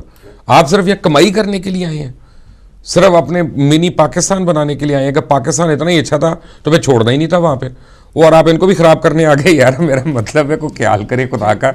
इसमें तो थोड़ा सा इजाफा करना चाहूँगा कि हमारे ओवरसीज़ पाकिस्तानीज़ के जितने भी मेंबर्स हैं ना जी, हम उनसे उनकी प्रोफेशनल क्वालिफिकेशंस भी ले रहे हैं, उनकी पर्सनल क्वालिटीज़ भी हम उनसे कलेक्ट कर रहे हैं। तो हम ये सेटअप करना चाहते हैं कि मुख्तलिफ़ जगहों पर उनके प्रोफेशन के हिसाब से, उनकी काबिलियत के हिसाब से हम उनको कहीं ना कहीं उनसे कुछ काम लिया जाए, कम्युनिटी वर्क लिया जाए। डॉक्टर्स हैं, लॉयर्स हैं, हम उनको लेके आएंगे सामने और हम उनसे मुफ्त खिदमात कम्युनिटी के लिए जो है सबको टास्क दे रहे हैं हम उनकी काबिलियत के लिहाज से। तो ये जो वॉलंटरी वर्क है काम है वो लाएंगे सामने आवाम के इंशाल्लाह। इसमें वक्त लगेगा, ये छोटा सा काम नहीं है, ये एक बहुत बड़ा प्रोजेक्ट है। हम इसको छोटा छोटा करके, छोटे छोटे टारगेट करके, अचीवेबल बना के हम इसको इंशाल्लाह सामने ला रहे हैं और काम हो भी रहा है। अब हमें लोग खुद भी अप्रोच कर रहे हैं, लोगों ने कुछ देखा है कि हम काम कर रहे हैं, लोग हमें अप्रोच कर रहे हैं और हम इंशाल्लाह लोगों की सलाहियतों के मुताबिक उनसे बेहतरीन फ़ायदा उठाएंगे। नेक्स्ट टाइम इंशाल्लाह आपको दिखाएंगे कि कितनी ईमेल्स मैं रिसीव करता हूँ जिसमें अपनी वो प्रॉब्लम्स बता रहे हैं जो पाकिस्तान में आ रही हैं, उनको जो अमेरिका में आ रही हैं या कनाडा में आ रही हैं, मैं आपको या साउथ अफ्रीका में आ रही हैं। पाकिस्तान से एक शख्स 2 दिन पहले महज इसलिए यहाँ पहुँचे हैं कि मुबश्शिर साहब हमारे पास होंगे तो हम मुबश्शिर साहब के सामने ओवरसीज़ पाकिस्तानीज़ को अपना जो प्रॉब्लम यहाँ से रिलेटेड है वो हम बता सकें। वही साहब आखिरी बात आपसे पूछूंगा, जो टाइम बिल्कुल ख़त्म हो चुका है। कंट्रोल रूम वाले ने तो खुदकुशी करते हैं। आप यहाँ के मसाइल अभी आपने मज़ीद देखे भी होंगे, अभी आइडेंटिफाई भी किए होंगे, इन मसाइल को आप अपने TV चैनल के ज़रिए कुछ उठाएंगे? देखिए, मैं पहले भी उठा रहा था, अभी मैं ज़रूर बेहतर पोजीशन में हूँ, लेकिन यहाँ पे मेरा ख्याल है कि ज़रा डिफरेंट लेवल के मसाइल हैं, ख़ास तौर पे यहाँ जो एजुकेशन से रिलेटेड है, स्टूडेंट कम्युनिटीज़ के जो मसाइल हैं। लेकिन अगेन आप लोग कभी ये जिस तरह बात कर रहे थे ना कि प्रोफेशनल्स को हम दावत दे रहे हैं, ये भी एक सेग्रीगेशन है। मैं इसमें बिलीव नहीं करता। मैं कहता हूँ अगर आपने दावत देनी है तो आप अक्रॉस द बोर्ड सबको देंगे। मैं आपको एक एग्जांपल देता हूँ, मतलब क्वालिटी की बात, मैं एक एग्जांपल दे रहा हूँ। तो हमने क्वालिटी भी तो पेश नहीं, मैं क्वालिटी ही की बात करने लगूंगा कि 5 लाख पाकिस्तानी है मैनचेस्टर में, मुझे पता चला। ये 5 लाख एक जितने अमीर हैं जहाँ तक आँखों का ताल्लुक है। 5 लाख आदमी अगर अपनी आइज़ डोनेट करते हैं, और इससे ज़्यादा बर्मिंघम में, मैं यहाँ पे हम बैठे हैं तो हम यहाँ की बात कर रहे हैं। पूरे यूरोप की रिक्वायरमेंट जो है ना वो 5 लाख कॉर्निया नहीं है। आप तो मरने के बाद दे रहे हैं, मरने से पहले तो नहीं दे रहे। लेकिन कैन यू बिलीव कि उसका पूरे यूरोपियन यूनियन के अंदर, पार्लियामेंट के अंदर, House of Lords, House of Common, British community, उसमें how great people you look as friends of the community, लेकिन हम तो उन लोगों में से हैं, हमें सड़क पे सांप भी मिलता है, हम जेब में डालते हैं शायद कदे कम आ जाए, और मरने के बाद भी अपनी आंख नहीं दे सकते किसी को, हालांकि वो नहीं खुलनी, यू नो। तो this is what you have to think. और हम बस यहाँ पे इल्ज़ामात लगाते रहेंगे। मेरे साथ एक साहब आए, मुझे कहने लगे कि वो ये जो है अल्लामा साजिद नकवी साहब मेरे प्रोग्राम में थे, तो उसके बाद बड़ी मेरे लोगों ने रगड़ा भी मारा, कुछ अपना अहले ईमान वालों ने, उसका प्रेशर आप तो वो आना था। तो अब उन्होंने मुझे कहा नहीं मैं अल्हम्दुलिल्लाह मुझे कोई ऐसी बात नहीं है। मुझे ये कहने लगे शिया किलिंग पे आपने बड़ी सख्त बातें की हैं, बड़ी ज़बरदस्त बातें की हैं। हालांकि मैं शिया नहीं हूँ। आप शिया नहीं हैं, बिल्कुल सही बात है। अब ये बताएंगे आपकी बातों का कुछ असर हुआ है? बिल्कुल हुआ, बिल्कुल हुआ है। देखें बात, मैं उस पर भी आता हूँ, लेकिन मैं आपको फ़र्क ये बता रहा हूँ कि मुझे कहने लगे कि यार ये आदमी शिर्क करता है। मैंने कहा शिर्क, अच्छा वो कैसे करते हैं? इनके जी ये मौला मौला ये इस तरह के अल्फाज और कलमात इस्तेमाल करते हैं। मैंने उनका हाथ में विजिटिंग कार्ड था, मैंने पकड़ा, मैंने कहा ये आपका नाम लिखा पर? कहते हैं जी जी। मैंने कहा पहले क्या लिखा है? उनका मौलाना फ़लाँ फ़लाँ फ़लाँ। तो मैंने कहा कि आप शिर्क नहीं कर रहे फिर? यानी अपने हर टाइटल में मौलाना लगाया हुआ है और मौला कहने वाले को आप मुशरिक कह रहे हैं। तो भाई या अपना टाइटल चेंज कर लो या दूसरे पे सॉफ्ट हो जाओ, क्योंकि हम बगैर सोचे समझे वही बातें कर रहे हैं। But coming back to your question, फ़र्क तो ये पड़ना है। उसकी वजह यह है कि आपको अगर कोई गोरा आके ये बातें कहे जो मैं कह रहा हूँ ना, तो आप एकदम रिजर्व मोड में चले जाते हैं और आप कहेंगे नहीं नहीं इसको क्या पता हमारे मसले क्या हैं, हमारी सोसाइटी क्या कहती है या हमारी तहजीब क्या है। लेकिन जब कोई अपने में से बैठ के बात कहता है ना, तो आप ज़रा ओपनली सुनते हैं कि अच्छा इसको पता तो है ना कि बात क्या हो रही है, बिल्कुल ही सलाब में बहता हुआ तो नहीं आया। तो इसी तरह अगर मैं सुन्नी होकर एक बात का एतराफ़ कर रहा हूँ कि हम जुल्म कर रहे हैं, तो चार सुन्नी सुन्नी जुल्म नहीं कर रही, ये को पता नहीं कौन लोग। नहीं मैं अर्ज़ कर रहा हूँ, मैं अर्ज़ कर रहा हूँ कि अगर मैं ये कहता हूँ कि ये जुल्म कर रहे हैं या ये जुल्म हुआ है या इनके साथ जुल्म हुआ है, तो कम से कम 4 अफराद तो उसको सोचने पर मजबूर ज़रूर होते हैं कि यार ये जब कह रहा है तो ये तो इनमें से नहीं है, तो फिर अब सोचना पड़ेगा। एक स्नोबॉल इफेक्ट ज़रूर होता है। देखिए मेरी एक बात याद रखें, ये शिया और सुन्नी को एक लम्हे के लिए छोड़ दें। जो क्रिश्चियंस के साथ हुआ वहाँ पे, जो हिंदूज़ के साथ हुआ, जो और गैर मुस्लिमों के साथ हो रहा है वहाँ पे, किस मज़हब के या किस अखलाकियात के तहत वो जायज़ है? जो मुसलमान, कोई मस्जिद बची है किसी मसलक की जहाँ धमाका नहीं हुआ? चले मुझे ये बता दें।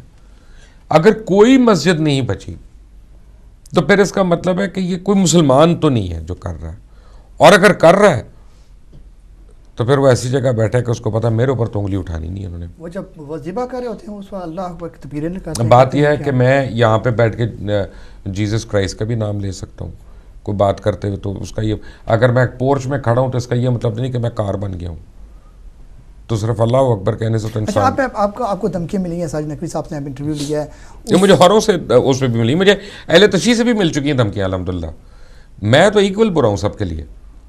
चलो, तो आपको जो धमकियाँ मिली हैं इसके बाद आप क्या करेंगे? आप एक प्रोग्राम में कमी करेंगे इस तरह के? मेरा जो है ना, मेरा रिएक्शन जब लोग मेरी गाड़ियों पे इल्ज़ाम लगा रहे थे ना कि गाड़ियाँ इतनी हैं, तो मैंने उसका जवाब ये दिया, मैंने कहा यार ये तो ज़्यादा परेशान हो गए, तो मैंने जहाज़ ख़रीद लिया।